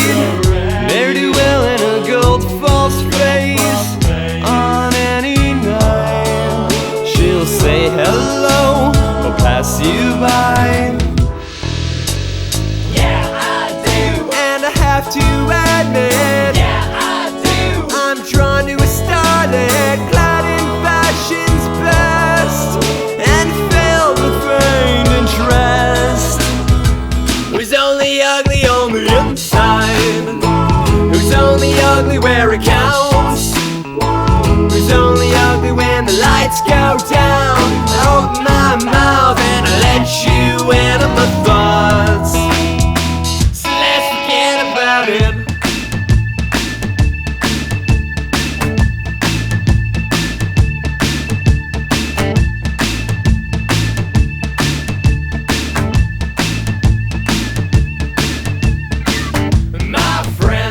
Poets among thieves, they breeze through the city with the garbage and the leaves, refusing to die slowly.